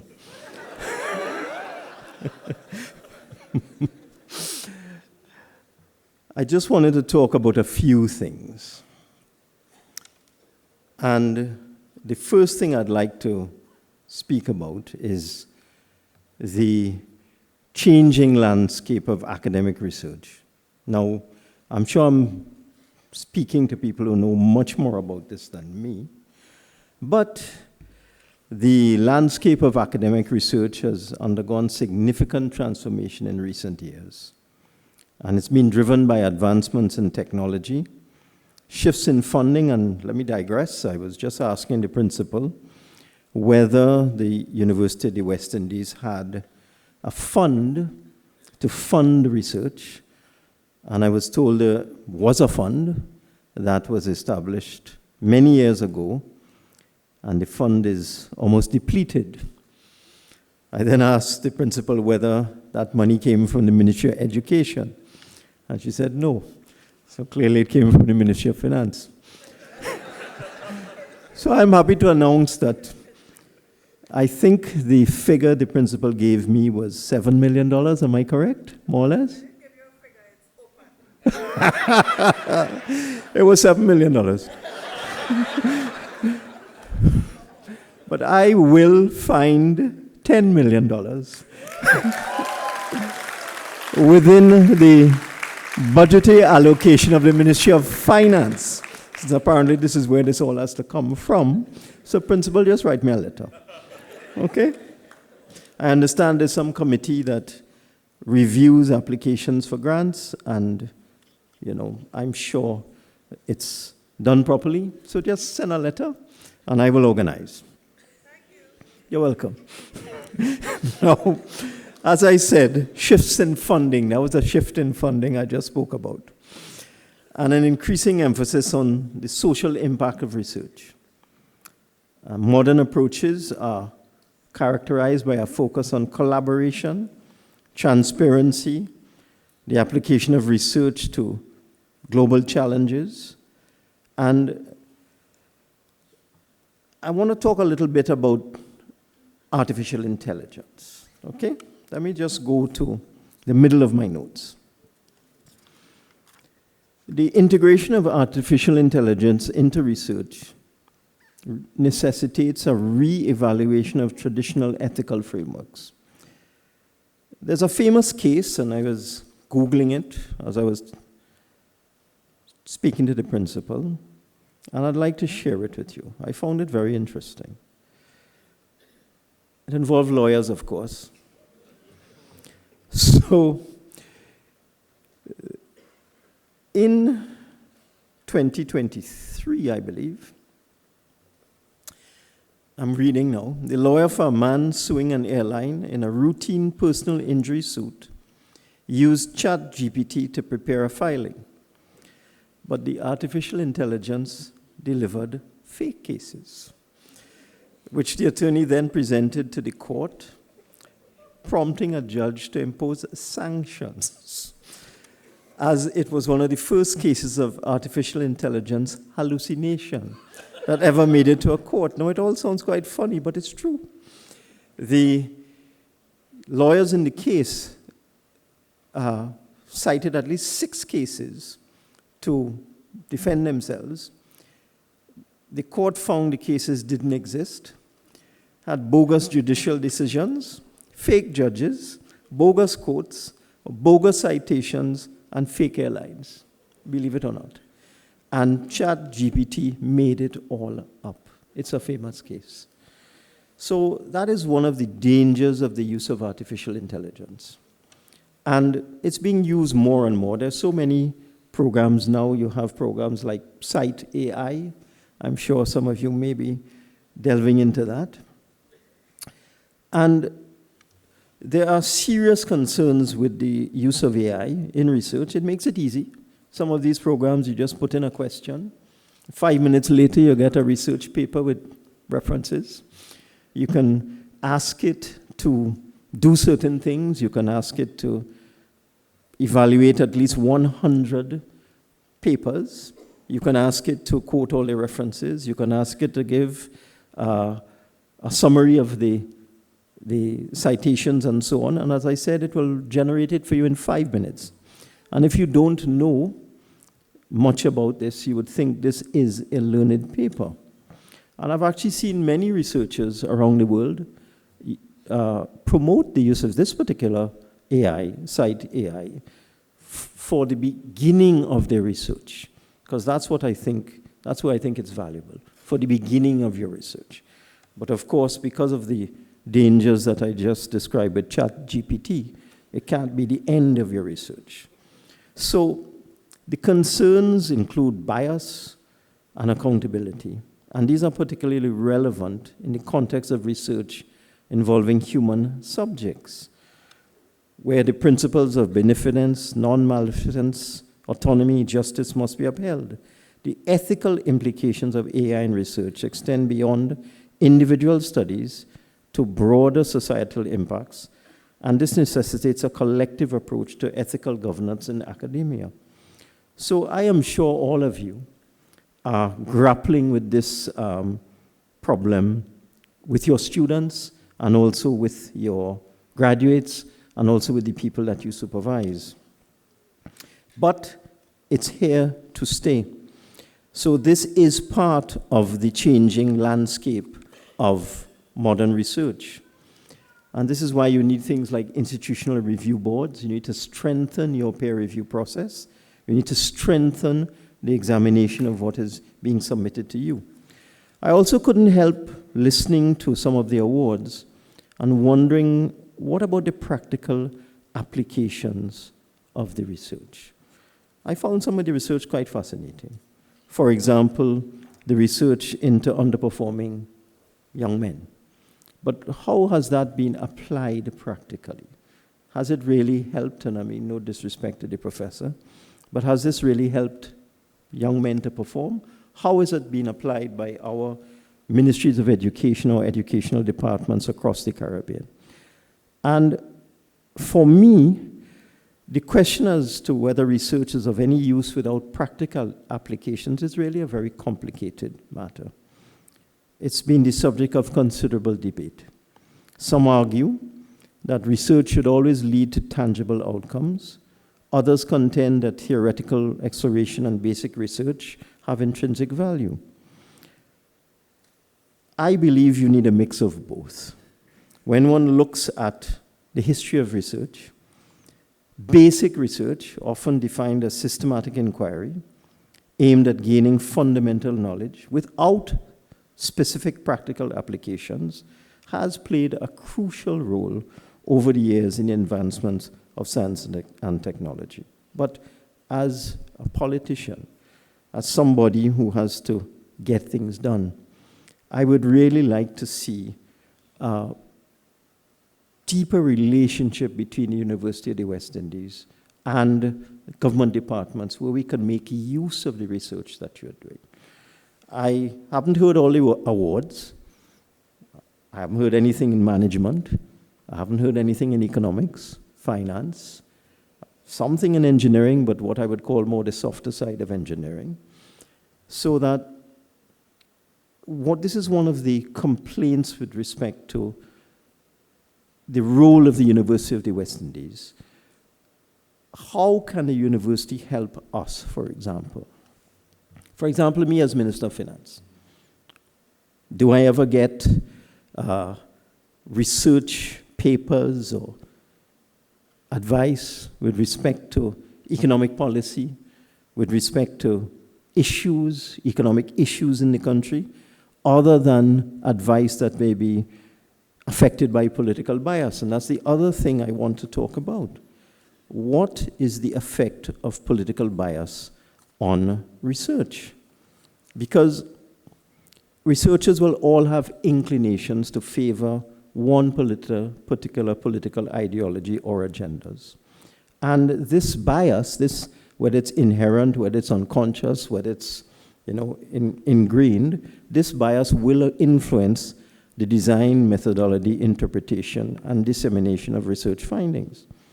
As the Minister of Finance, I am often subject to what I consider to be economic advice that is tainted by political bias. And I'm not saying that there's anything wrong with that. What I'm saying is that people have to understand that they may be affected by unconscious bias. Let's use political commentary, for example, on mainstream media in the United States. You have Fox News. If you tune into Fox News, you know you're going to hear how wonderful the Republicans are. If you go on MSNBC, you'll hear how terrible Trump is, for example. It's very, very difficult when you look at these television stations and you listen to what the commentators are saying to discern what the facts are. You also have political bias in polling, for example. I recently had a press conference, and it was on finance matters, foreign exchange, to be particular. And I told the journalists, I said, please stick to the topic. There is a tendency when I do a press conference that I would be asked everything under the sun. So I told the journalist, stick to the topic. So we came to the last question, and the journalist asked me, can I ask you a question that has nothing to do with finance? I said, okay. And the question was, who do you think will win the US election? And that was 2 days before the US election. But funnily enough, I had read what I consider to be a learned article 1 week before. And it was on the accuracy of polls in the United States on the presidential elections. And what the researchers, these were real researchers, they had been looking at polls going back 10, 15 years, presidential polls. And what they discovered, and they looked at Trump in particular, And they looked at the polls in the 2016 election, the 2020 election, the US presidential election. And what they had determined is that Trump's supporters were less engaged and less likely to respond truthfully when they were telephoned by a pollster. And they said you have to add 3 or 4 percentage points onto the polls for Trump, because you're not going to get the truth. You're not going to know what the real situation was. And I said that, I didn't know who was going to win. So I said, look, I don't know who's going to win, but I just read that, and I think it's true. And Trump had been polling 48% at that time. He won with 52%. So you see? And you see, it's all about political bias. And again, no disrespect, but I would greatly appreciate it. There's a lot of research that I have to do as Minister of Finance, looking into the reasons why we have a foreign exchange problem, for example. I can give you some understanding of what I have to do. I met with the main commercial banks just 2 days ago. I said, tell me what's going on. We were looking at credit card usage, for example, because I had a belief that, look, one of the problems that is behind our foreign exchange issue is the use of credit cards. So I said, come and talk to me. Let me know what has been the increase in the number of active credit cards in Trinidad and Tobago over the last 5 years, and what is the type of spend by users of credit cards over the last 5 years. And believe it or not, 50% increase in the number of cards, 50% increase in spend by credit card users over the last 5 years. But I had to do that research myself. You see, if there was somebody at UWI that I could depend on to do that kind of neutral, impartial research for me, it would help me tremendously in my job as Minister of Finance. And I'm just using that as a particular specific example. But that applies to all of us. My colleague, Minister Hines, is over there. And if Minister Hines could get access to research into behavior of disaffected young men, for example, at-risk men, that will help him to design his programs in dealing with this particular difficult group of people. That is the kind of thing that I would like to see from the University of the West Indies. So that is what I wanted you to spend your $10 million on, okay? So it will come with conditions. It will come with conditions. No, I'm sorry. I made the point that there's a big argument about the use of, or the usefulness of basic research and applied research. And I agree that most of the scientific discoveries over the last 1,000 years have flowed from basic research, research that does not have practical applications. The researchers are simply reaching out to try to deal with a core issue. But I am asking you to spend that $10 million on applied research. Okay, and I must say I'm very impressed. And the university does not promote itself. Again, I'm not trying to be disrespectful, but when I listen to the profiles of the awardees so far, I'm very impressed. I had no idea this was going on at UWI, and 90% of the population doesn't know either. So you need to do something about that. So that I am not going to tie you up with any more talk. I'm simply going to say, I'm glad that you caught me with this invitation. You caught me off guard. I'm glad I'm here. I'm very happy to hear the kind of brilliant work that's being done at UWI, and you just write me for that $10 million, and you'll get it the next day. Thank you very much.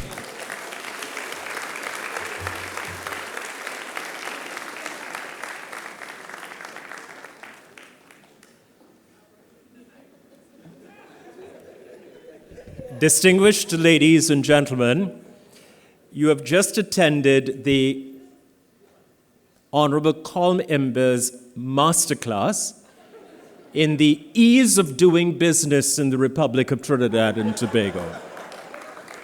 It's very simple.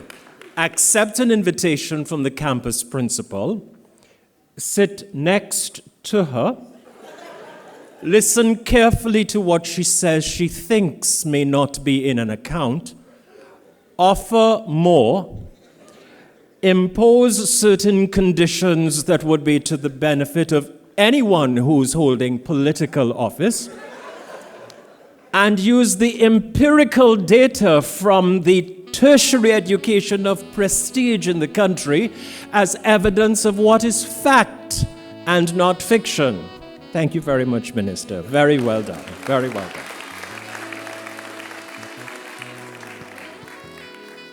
Except for one challenge. There are some photographers from the national media present. There may be some reporters also present. It will be peculiar if there's a photo of the minister at this podium in the papers tomorrow, ascribing that he spoke on the commercialization of research outputs for entrepreneurship and economic development for the country. Unfortunately, what that will do is prompt him to have yet another letter to the editor clarifying that either ChatGPT or AI got it wrong once again. We are honored to have your presence here this evening, Minister. There are certainly some surprises in store as we continue into the next segment of our awardees, but this has been a single honor for the university, and again, a special thanks to you, Minister Colm Imber.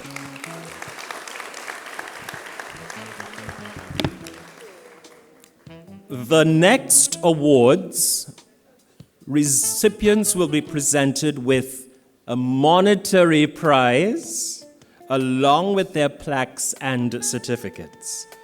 And we now invite Campus Principal Professor Rosemary Antoine to make the next 6 presentations. And could Mr. Hugo Blanco, resident representative of the UNDP and gold sponsor, please join Professor Antoine for the first 2 awards. Thank you, Principal. Thank you, Mr. Blanco. There are 2 awardees in the category of the Most Promising Early Career Researcher Award. We welcome back on stage Dr. Priya Mohan of the Sir Arthur Lewis Institute of Social and Economic Studies. Just a few minutes ago, Dr. Mohan accepted her award as the most outstanding researcher at a center or institute or unit, and I'm sure Sir Arthur Lewis would have been proud of your achievements, and as we all do, wish you even greater future success. Congratulations, Dr. Mohan.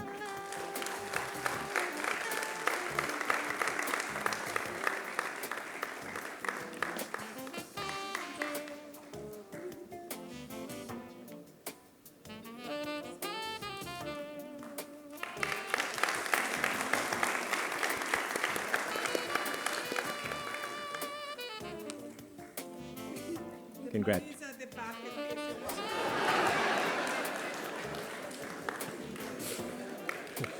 Thank you. Congratulations, Dr. Moore. Our second awardee in this category is Dr. O'Shane Blake, a senior lecturer in the Department of Chemical Engineering at the Faculty of Engineering. Geomechanics research, a hybrid field encompassing geology, geophysics, and engineering, is relatively new in the Caribbean. His research delves into reservoir characterization, unconventional reservoirs, geothermal energy, carbon capture and sequestration or storage, mud volcanoes, well bore stability analysis, static and dynamic elastic properties, deformation bands, and fault zones. And his contributions will support the advancement of sustainable practices in energy security and environmental management. Dr. O'Shane Blake has produced a substantial body of work, including numerous publications in peer-reviewed journals such as Rock Mechanics and Rock Engineering and the International Journal of Rock Mechanics and Mining Science. Dr. Blake has received significant research grants to investigate carbon dioxide injection effects on reservoir integrity and to monitor mud volcanoes in Trinidad, including over $4 million TT in funding from the Ministry of Energy and Energy Industries. These projects aim to enhance the safety and efficiency of carbon storage and improve volcanic hazard monitoring. Dr. Blake supervises graduate students working in related areas, and this guidance prepares students to contribute to fields relevant to the energy and environmental sectors in the Caribbean. We congratulate and award Dr. O'Shane Blake.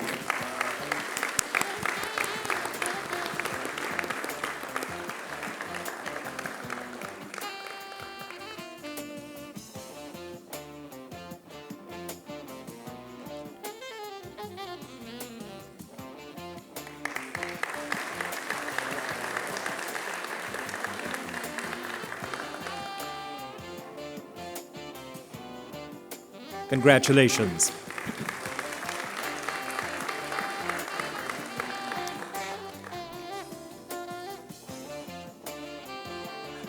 Best Team Research. The award for the Best Team Research goes to Dr. Ricardo Clark and Dr. Zitaz Chedi and team.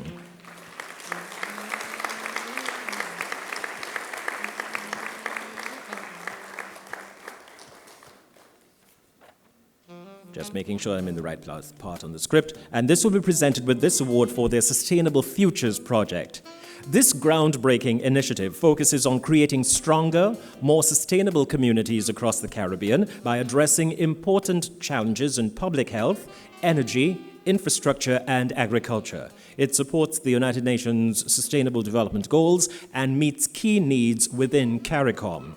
In public health, their aim is to prevent cardiovascular diseases by identifying people at high risk through data-driven models. In energy, the team is exploring solar and wind power as alternatives to fossil fuels, helping the Caribbean move toward clean, affordable energy. With regard to infrastructure, these researchers are studying Trinidad's unique soils to improve building practices that can withstand local environmental conditions. They also look at water issues, creating models to predict future water levels in the country's reservoirs so communities can plan better for droughts. In like manner, the agriculture team is working with cocoa farmers to test sustainable drying techniques that use solar energy to improve crop quality and support farmers' incomes. Sustainable Futures is paving the way for a greener, healthier Caribbean and offers a unique chance for investors to support meaningful change within and outside of the Caribbean. Please welcome this remarkable team on stage, Dr. Ricardo Clark, Dr. Zitaz Chedi, and team.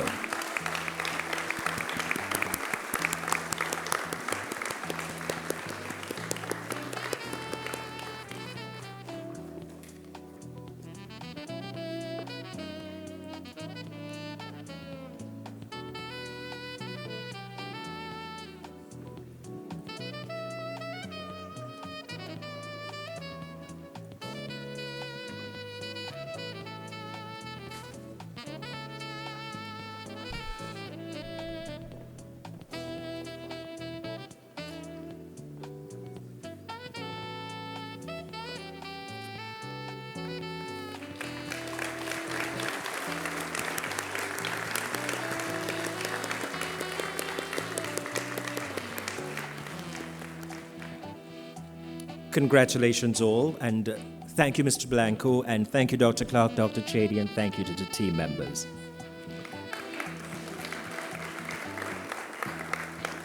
I now invite Mr. Brent Benjamin, Operations Manager of Extra Foods and a Gold sponsor, to join Principal Antoine in presenting the next two awards. The Most Outstanding Regional or International Research Project. The award for the Most Outstanding Regional or International Research Project goes to Dr. Sandeep B. Maharaj and team for the project Connecting Climate Minds a global project that brings together experts to study the effect of climate change on mental health.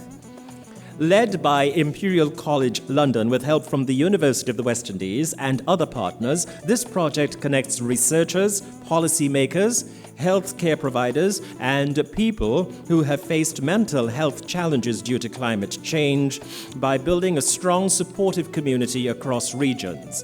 Connecting Climate Minds is creating a plan for future research that will help protect mental health and guide climate action. With funding of $2.7 million from the Wellcome Trust, Connecting Climate Minds has gained international attention, and its goal is to ensure that policies are based on real experiences from people affected by climate change. The project hopes to improve mental health support for those facing climate-related challenges and inspire action toward a healthier planet. Dr. Maharaj was regrettably unable to be here in person to receive his award. Dean Professor Hariharan Sitharaman and Mr. Kishwa Maharaj, Sandeep's father, will receive the award on his behalf. Please join us on stage.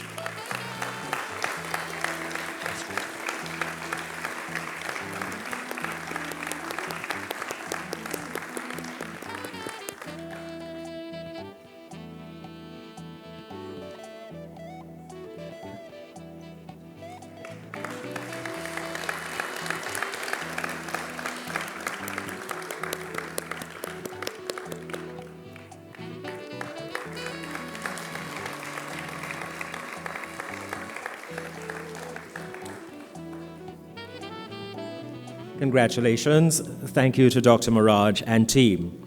And now, ladies and gentlemen, the award committee's selection for special recognition, Most Outstanding International or Regional Research Project. We salute Mr. Andreas Antonopoulos and Ms. Debolina Paul for their film Chini, an ethnographic project which examines the Indian cultural heritage of Trinidad and Tobago. This documentary combines traditional and contemporary elements within the documentary form, blending theoretical and practical approaches to expand the field of experimental ethnography. Research involved interviews with descendants of early Indian immigrants, collecting memories and the stories passed down through generations. Participants included Dharmi Deo, a centenarian recalling her family's efforts to preserve their language and customs, and Dr. Raj Kumar Krishna Prasad, who shared his mother's experiences as an immigrant child. These accounts provided insights into the early lives and challenges faced by the Indian community. Chini also explores cultural expressions such as dance and musical instrument making, highlighting their role in preserving heritage. The choreography combines Indian classical styles with contemporary techniques influenced by international choreographers to reflect the cultural fusion within the Trinidadian Indian community.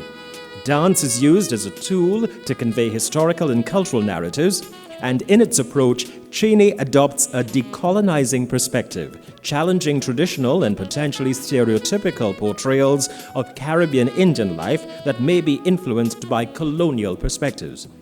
To present an authentic view, the film does not use any voiceover, so the stories of participants stand on their own.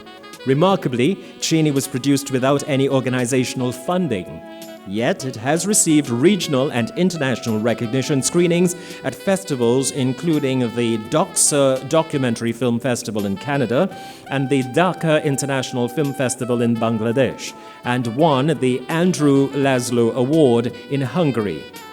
Let's congratulate Mr. Andreas Antonopoulos and Ms. Debolina Paul.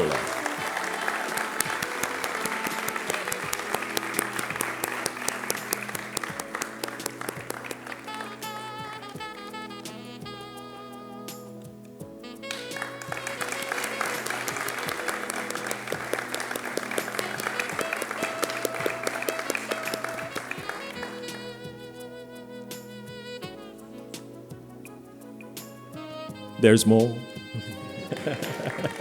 Congratulations.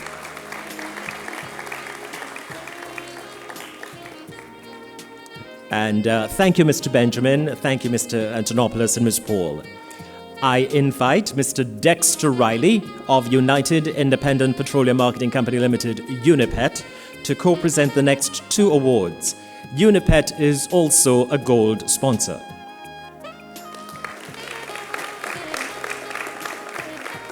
Our first award is for the Most Productive Research Department. That award goes to the Department of Basic Veterinary Sciences.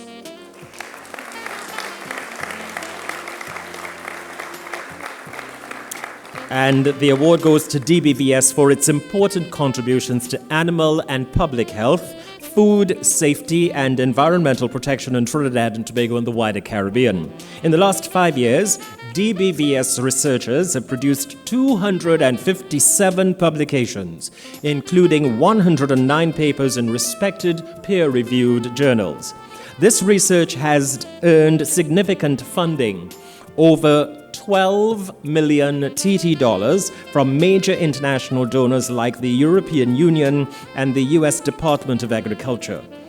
During the COVID-19 pandemic, DBVS established national testing capabilities and launched the Climate Change and Health Leaders Fellowship, which trains professionals to build health systems that can handle climate impacts. The team also works on improving food safety in the poultry industry, protecting livestock from diseases, and controlling the spread of diseases that can transfer from animals to humans.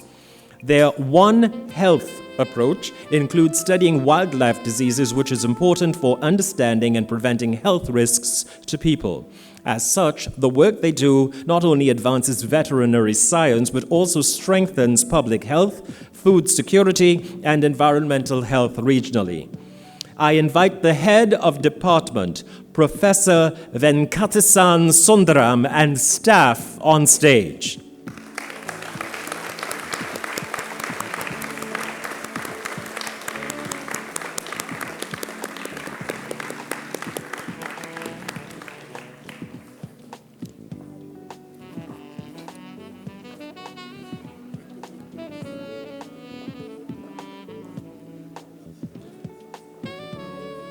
Folks, there's room on the left and there's room on the right.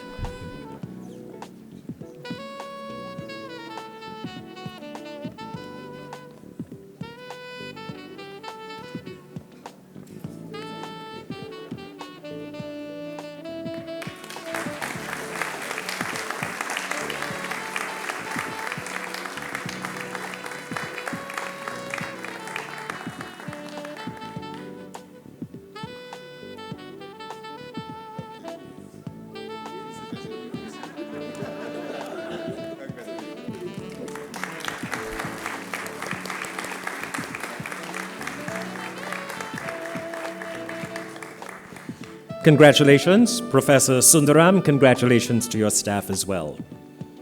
And next, the award for the Most Productive Research Institute, Center, or Unit goes to the Seismic Research Center.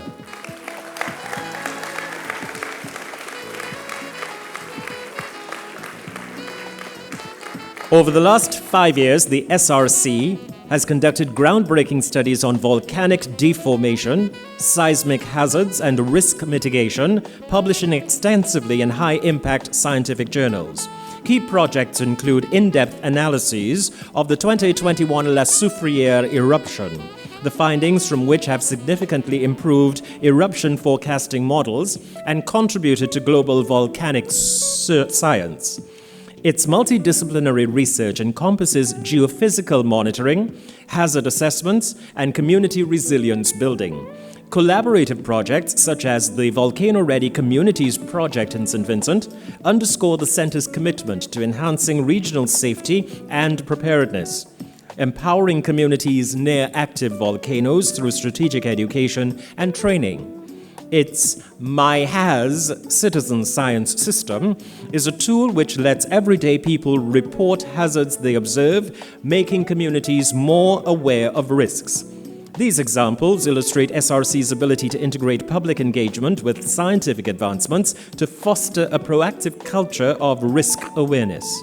The SRC's achievements have positioned it as an essential partner with proven expertise and an innovative approach to seismic research and environmental safety. We congratulate and invite Director Dr. Erosilla Joseph and staff and invite them to join us on stage from the Seismic Research Center.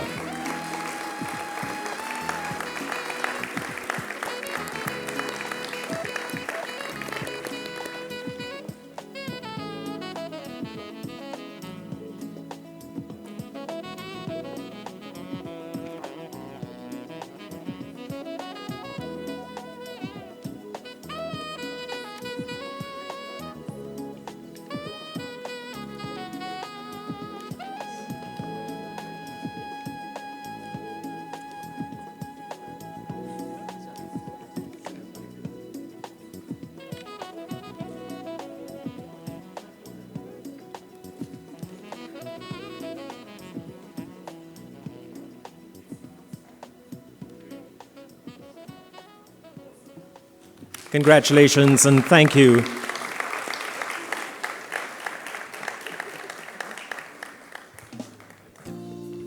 Just so the presentation includes the plaque. The plaque is as great as the certificate because the certificate has an envelope at the back of it. Very good. Our thanks to you, Mr. Riley, and Principal Antoine, thank you very much for assisting in the presentation of the 6 awards.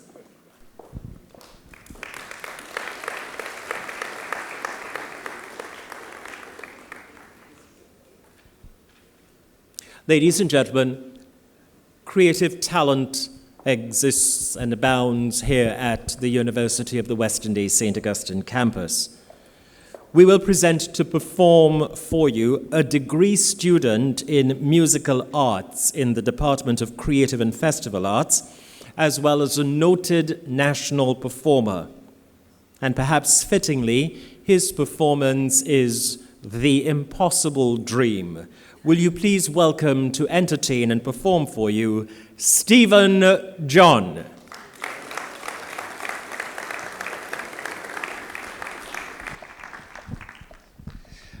Good afternoon, evening, sorry, ladies and gentlemen. Thank you.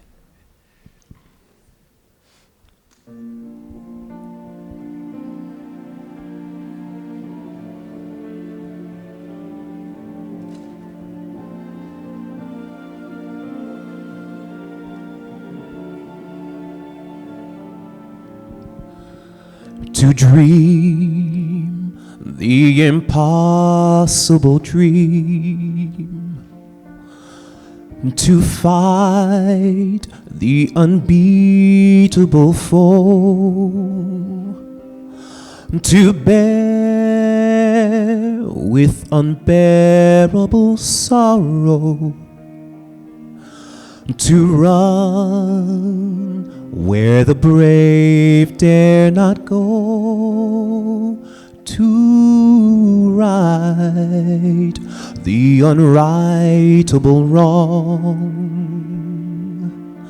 to love pure and chaste from afar, to try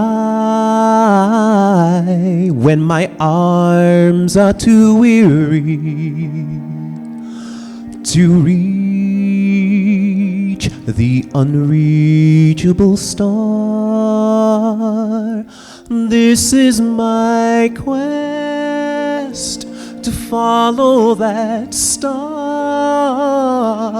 no matter how hopeless, no matter how far, to be willing to fight without question or pause, to be willing to march into hell for that heavenly cause. And I know that I'll always be true to that glorious quest, and my heart will lay peaceful and calm when I'm laid to my rest, and the world would be better for this. That one man, scorned and covered with scars, still strove with his last ounce of courage to reach the unreachable, the unreachable, the unreachable star.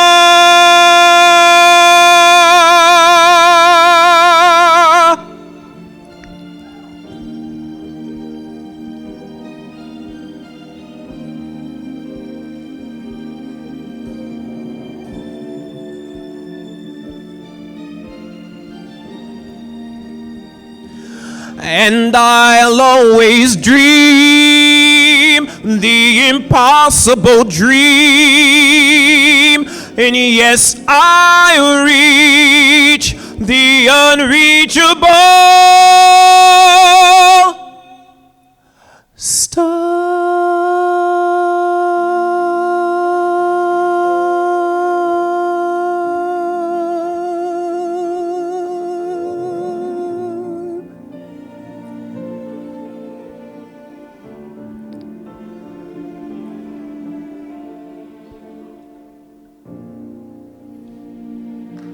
Thank you, ladies and gentlemen.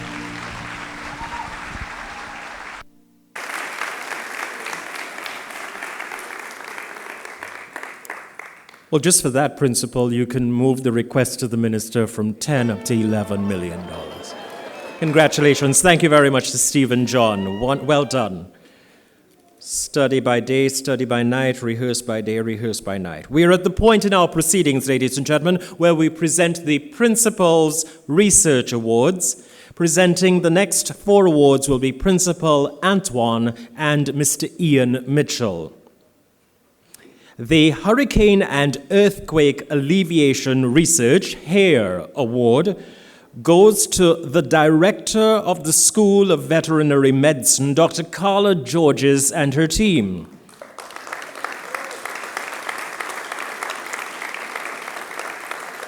Most disaster relief efforts focus on human needs, yet animals also face significant impacts. Animals provide companionship, food security, and income, making their welfare critical to the livelihoods and well-being of their owners. For that reason, the university's research team collaborated with the Caribbean Animal Health and Veterinary Public Health Network to develop disaster-resilient strategies for the Caribbean's agricultural sector, specifically the animal and livestock industries. This project seeks to strengthen disaster risk reduction in agriculture by fostering collaboration between plant and animal health sectors. During the 2021 Soufriere volcano eruption, the team led by UWI coordinated efforts across 12 countries, delivering 50,000 gallons of water and 35 tons of food to support animal welfare in St. Vincent and the Grenadines. Let us welcome and award Dr. Carla Georges and team.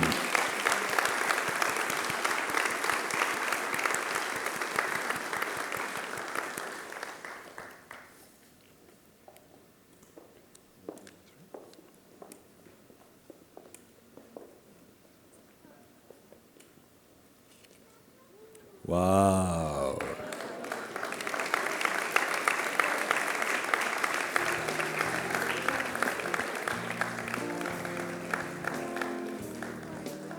All you do, don't block that large... right.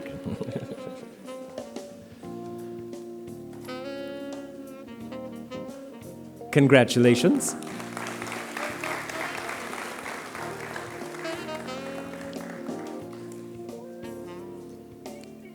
Congratulations and thank you to Dr. Georges and Team VetMed. There are a few cameras just above, so hold your positions for a few more photos.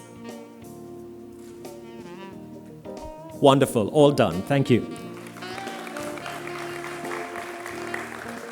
Ladies and gentlemen, receiving special mention for innovation under the HARE Award category is Mr. Manoj Kolam. The interdisciplinary research of this PhD scholar in the Department of Electrical and Computer Engineering, Faculty of Engineering, combines elements of machine learning, parallel processing, and geosciences. It may one day help to forecast many different natural disasters, potentially saving lives and protecting communities. His current focus is on improving the accuracy of earthquake forecasts through the development of the innovative chaotic chimp-based African vulture optimization algorithm, CCAVOA. This is an algorithm used by machine learning analyses earthquake data.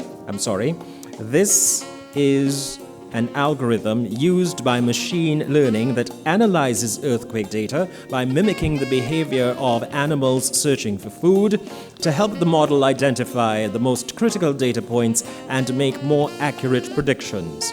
Please join us on stage, Mr. Manoj Kolam.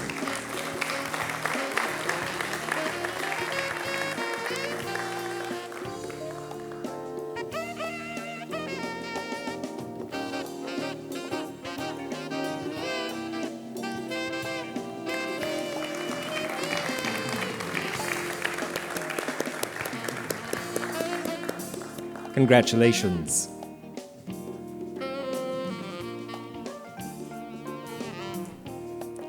We're good.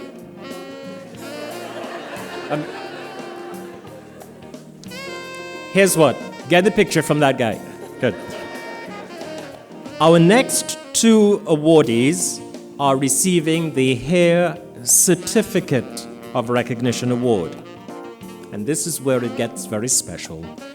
Mr. Keon Maitland is a student of Queen's Royal College.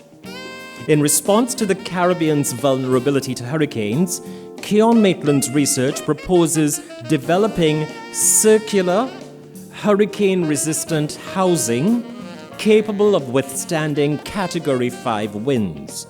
The circular design deflects wind around the structure, reducing pressure imbalances and enhancing stability.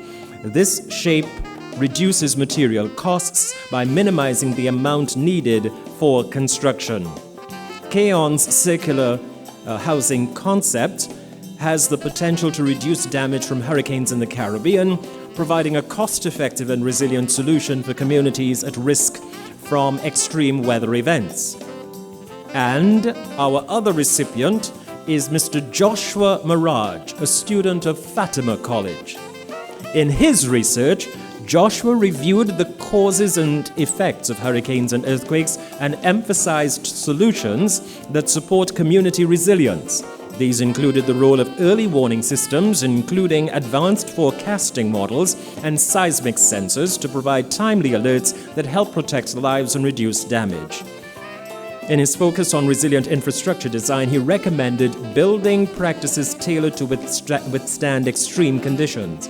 And examples included elevated buildings in flood-prone areas, wind-resistant structures, and base isolation systems in earthquake-prone regions. Please welcome on stage these enterprising young men for whom the future is limitless. Mr. Keon Maitland from QRC and Mr. Joshua Mirage from Fatima College.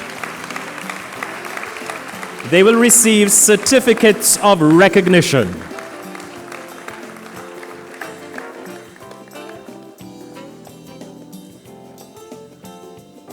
Okay, guys.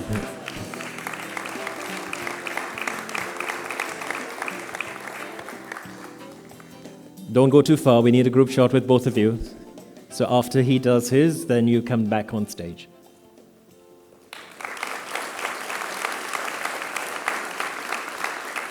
Okay, so by all means come together. Right, we'll just assemble there. And gentlemen, in today's world, once you have a plaque in your hand, there's a word smile that comes along with it. Thank you.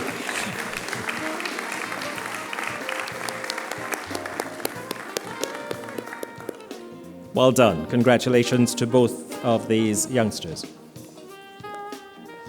As we continue with the awards, we are pleased to announce the Principals Award for Most Impactful Community Research. That award goes to Professor Shirin Hack of the Department of Physics in the Faculty of Science and Technology.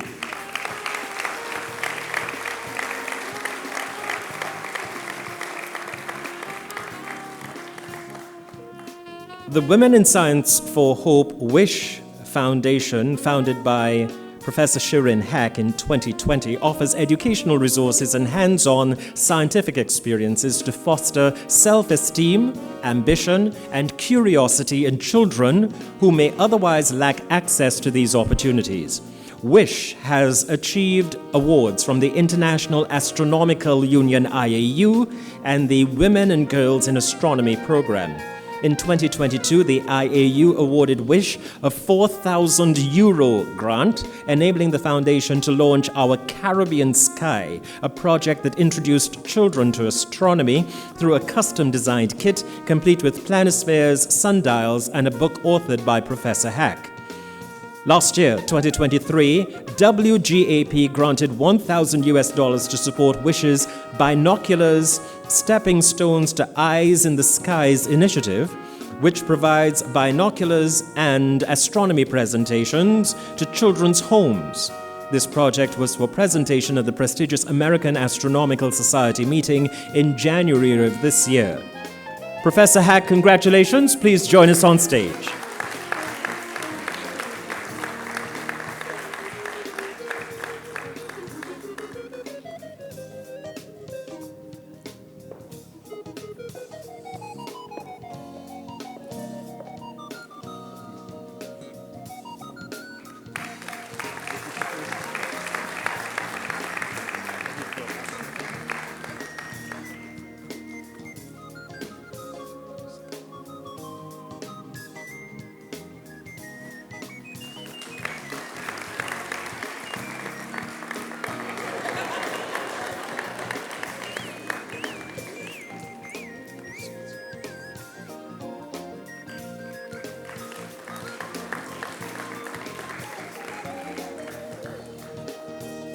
Just want to clarify. Okay, thank you. Next on stage, ladies and gentlemen, to receive the Principal's Special Innovation Award is a gentleman who developed innovative tracking solutions to streamline critical university processes, enhance transparency, and immensely improve our efficiency and effectiveness. His thesis, Tracking Solution, and HR Promotion Tracking Solution are both in alignment with the United Nations Sustainable Development Goals and therefore contribute to environmental sustainability through reduced paper use and lowered carbon emissions. We especially note the potential for their application in companies and industries beyond higher education. Receiving the Principal's Special Innovation Award, please welcome to the stage Mr. Nishan Rampersad.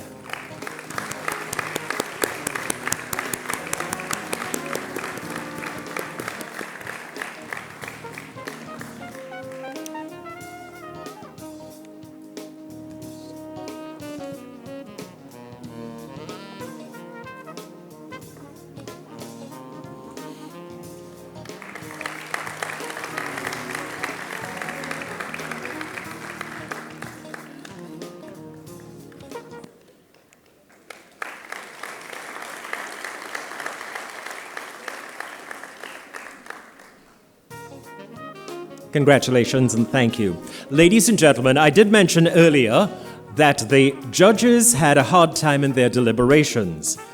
The Principal's Award for Best Researcher will be jointly held by a professor of the Faculty of Science and Technology and a professor of the Faculty of Social Sciences. It is with great honor that I invite you to join in welcoming to the stage the first distinguished recipient of the Principal's Award for Best Researcher 2024. A round of applause, please.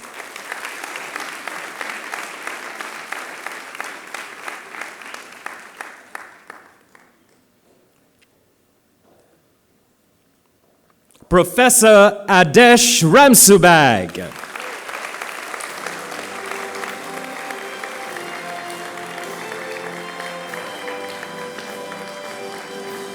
I will now present to you the citation presenting Professor Adesh Ramsubag.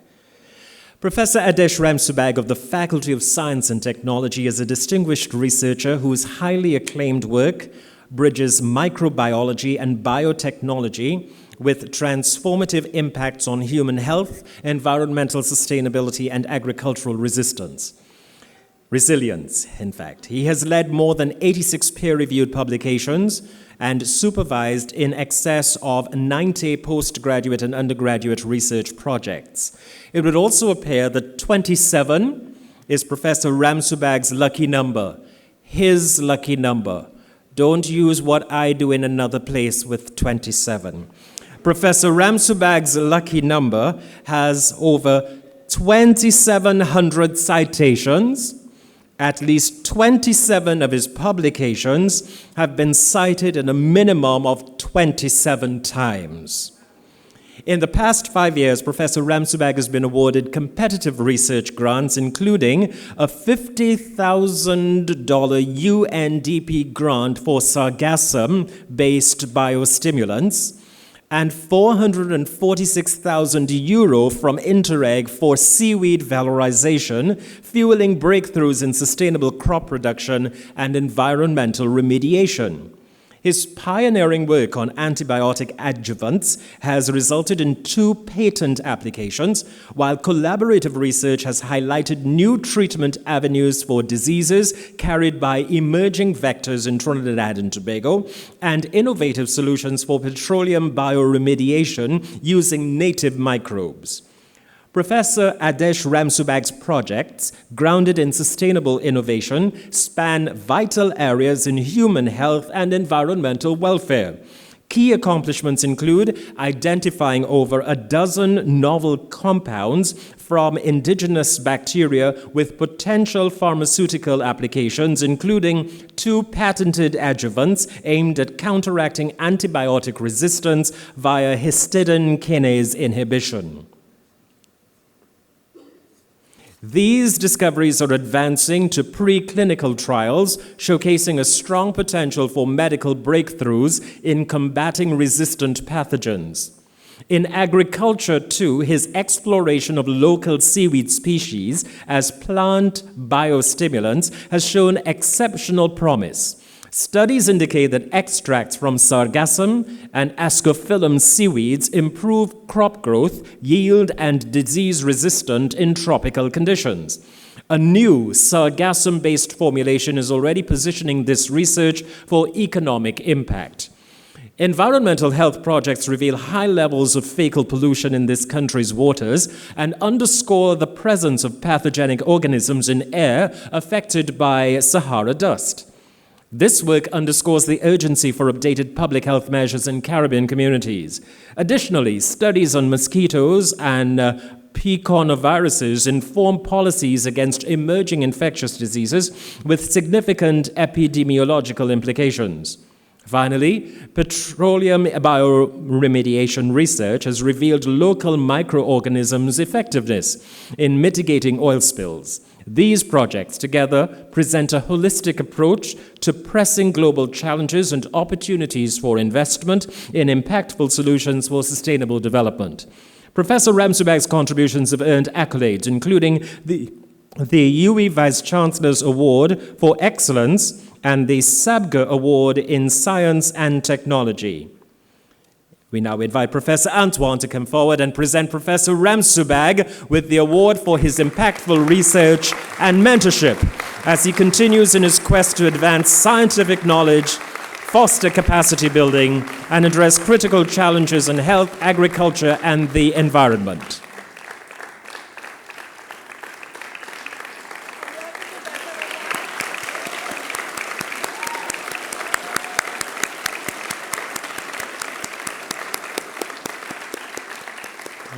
Thank you, Professor Ramsubag. Congratulations to you. Thank you.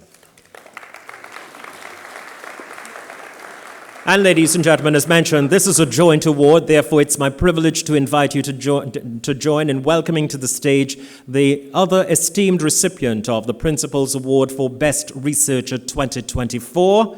With a round of applause, Professor Roger Hossain.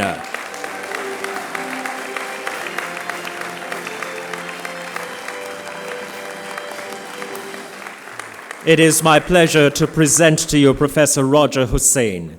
Professor Roger Hossain is a professor of economics and a recognized leader in economic research for Caribbean development.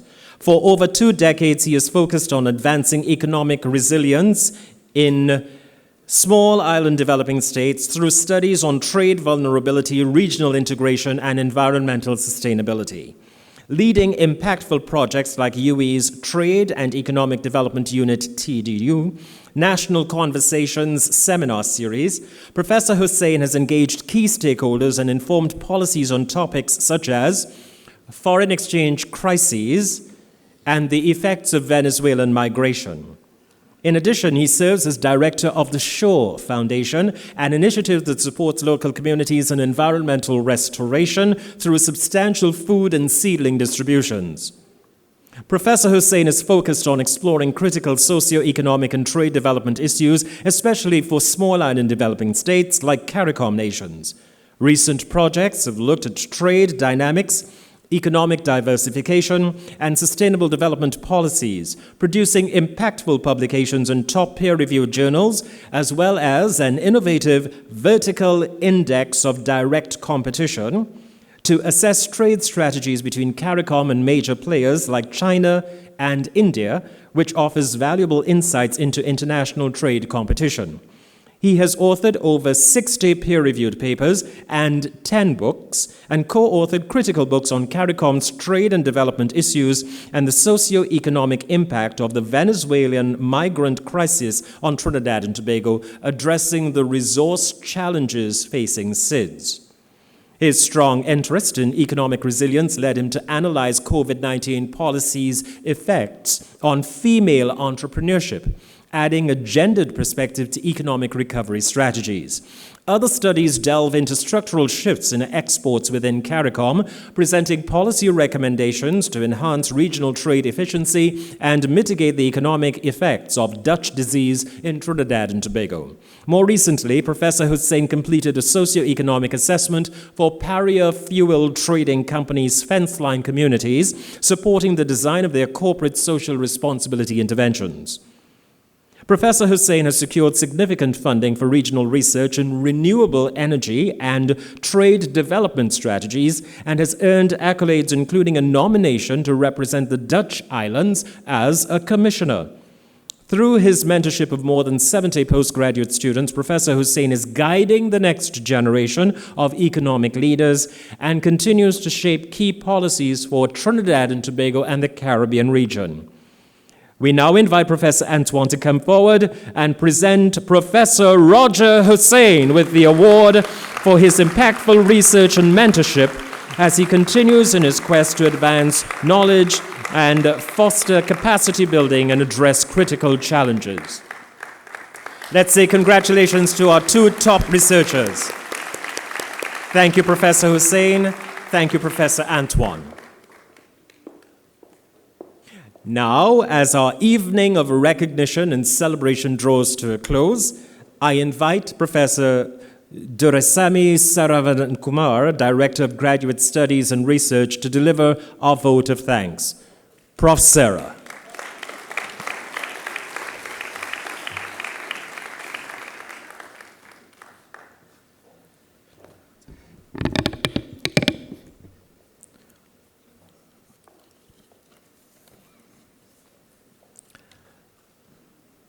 Pleasant evening, everyone. All protocol observed, as established by our Master of Ceremony. I extend my congratulations to all our research awardees. Indeed, it was a difficult task for the Research Award Selection Committee, as almost all applications were of that quality and exhibiting high standards. Today, the best of the best got selected and awarded. And in some categories, we had to present joint awards. This shows how difficult the task was. These awards now have created a competition among the departments and faculties to see who is going to receive the most number of awards. I like the healthy competition going forward. Those who did not receive awards, the campus has noted your hard work and research contributions, as mentioned by our Pro-Vice Chancellor and Campus Principal, Professor Antoine. They do not go unnoticed. Keep pushing for research excellence, and you will be there too, and wishing you all the best for next year. This is the first time that we are hosting Principals Research Awards Conference, where all awardees will be doing the presentation tomorrow at the Teaching and Learning Center, starting from 9 a.m., and I ask you to join with us. Also, if you go to the Research Awards website, you will be able to see the Research Awards and the conference booklet, where you will be able to know about the research of all of the awardees, as well as the abstracts that they are going to present tomorrow. In addition to that, we're also going to have an exclusive session on the process map to develop the campus research agenda that will guide our researchers and the graduate students, policymakers, and funding agencies for next 5 years from 25 to 2030 that aligns with the United Nations Sustainable Development Goals and, of course, our nations and regions' policy documents. Next, I place my deep sense of gratitude to all sponsors, especially National Flour Mills, United Nations Development Program, UNIPED, and Extra Force for their generous contribution and support for this year's Principals Research Awards and Conference. Research is the best kept secret in the UWI, and it is time that we convert that for the benefit of wider community, country, and region, and at the same time for revenue generation and sustainability of the university. I take this opportunity to convey to our public sector organizations, development agencies, private sector organizations, especially SMEs, that our doors are open for collaboration and to provide support for your research needs, as stressed by our PVC and campus principal, Professor Antoine, in the recent TV interviews. With these closing remarks, I wholeheartedly thank the Honorable Finance Minister, Com Imbert, for his inspiring future address, not on how research outputs should be commercialized and converted for entrepreneurship opportunities, but for presenting his research to us on changing dimensions of academic research and how he did a research on the credit cards and how the increase in credit cards have happened in the country. And also I'm pleased to hear that our finance minister has announced that the grant will increase from $7 million to $10 million. And if we had known this secret, we would have invited you for many years ago. And, and now ours would be close to $25 million or $50 million. Probably we missed that. But hereafter, we will be inviting you for all our programs going forward, Minister. Thank you so much. And also, I can say that because of the Principals Research Awards, we got $3 million more, and I can add that as the research outputs of the Principals Research Awards and the conference. Thank you so much, sir. Also, my special thanks to you for acknowledging the UWI St. Augustine campus in the recent budget speech and the government's commitment to the UWI St. Augustine campus. Once again, thank you so much. Along the similar line, I express my sincere thanks to the Honorable Minister of National Security for being here amidst your busy schedule. Thank you so much, sir. I take this opportunity again to express my sincere thanks and gratefulness to our ambassadors and high commissioners and campus executive management team and all other distinguished dignitaries and guests for taking time off from the busy schedule and joining this evening with us to celebrate and honor our researchers. My closing remarks will be incomplete if I do not acknowledge the hard-working team of my colleagues, because I am here only because of the team and it's not me alone. So my colleagues from the Marketing and Communications Director, Ms. Gregario, and her team, fully supported by Ms. Chanel Glasgow, and everyone. If I read all the names, I think we are not going to end this program. So the whole team from the Marketing and Communications, and from the Office of the Principal, Dr. Alisa Ali and Ms. Patterson, and the whole team, and from Library, Ms. Alison Doland, and other colleagues for displaying the UV-made products, Deputy Deans, Graduate Studies, Institute and Department Heads and the Directors, Campus IT, Security Services, Research Award Selection Committee, everyone, including my office colleagues, Mr. Joel Jordan, who has been on it all the time. So thank you so very much. If I have missed anyone, please accept my apologies. This one I wanted to say at the end. Principal, thank you so much for everything that you do, that you advocate, and that you lead to inspire and motivate our researchers. Thank you, one and all, especially to our Master of Ceremony for making this evening so grandeur, and may God bless all. Thank you.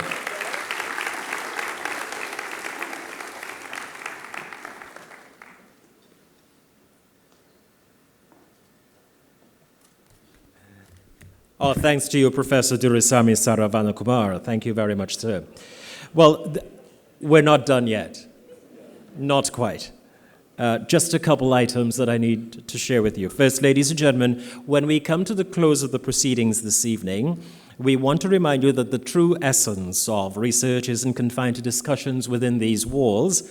We celebrate achievements outside. As you make your way out of the auditorium, you'll have the chance to see some of our research come to life.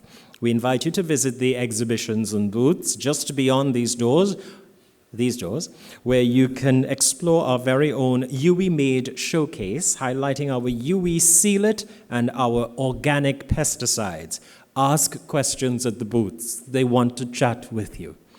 You'll also find our tropical agriculture display that supports sustainable farming across the Caribbean, and our Cocoa Research Center's exhibit, an ode to one of our region's richest resources. And these displays are just a glimpse of the pioneering work that will be featured at tomorrow's conference. So take this opportunity to experience firsthand the passion and progress driving the University of the West Indies St. Augustine campus. Housekeeping notes now as we come to the close of this wonderful evening of celebration and recognition. I beg your indulgence to remain seated for just a few minutes as we arrange for a group photograph on stage. We will be inviting the Honorable Minister of Finance, along with our principal, along with all of tonight's awardees, to capture this special moment with a few photographs on stage. You've got to see them, right? And we thank you for your indulgence. When you are preparing to exit the hall, you are asked to do so through the doors at the aft of the auditorium. That is to the back. Aft, behind, back, that way. Yes, the ushers will also guide you, and as you retire outside, there are refreshments for your delight. Our student ushers will guide you. Now it's photo time. Minister, we need you on stage. Principal on stage. It comes with the role and responsibility. Considering you predicted the potential of a victory in the United States, well, we won't ask you for a prediction for 2025. We'll just leave that one out for tonight.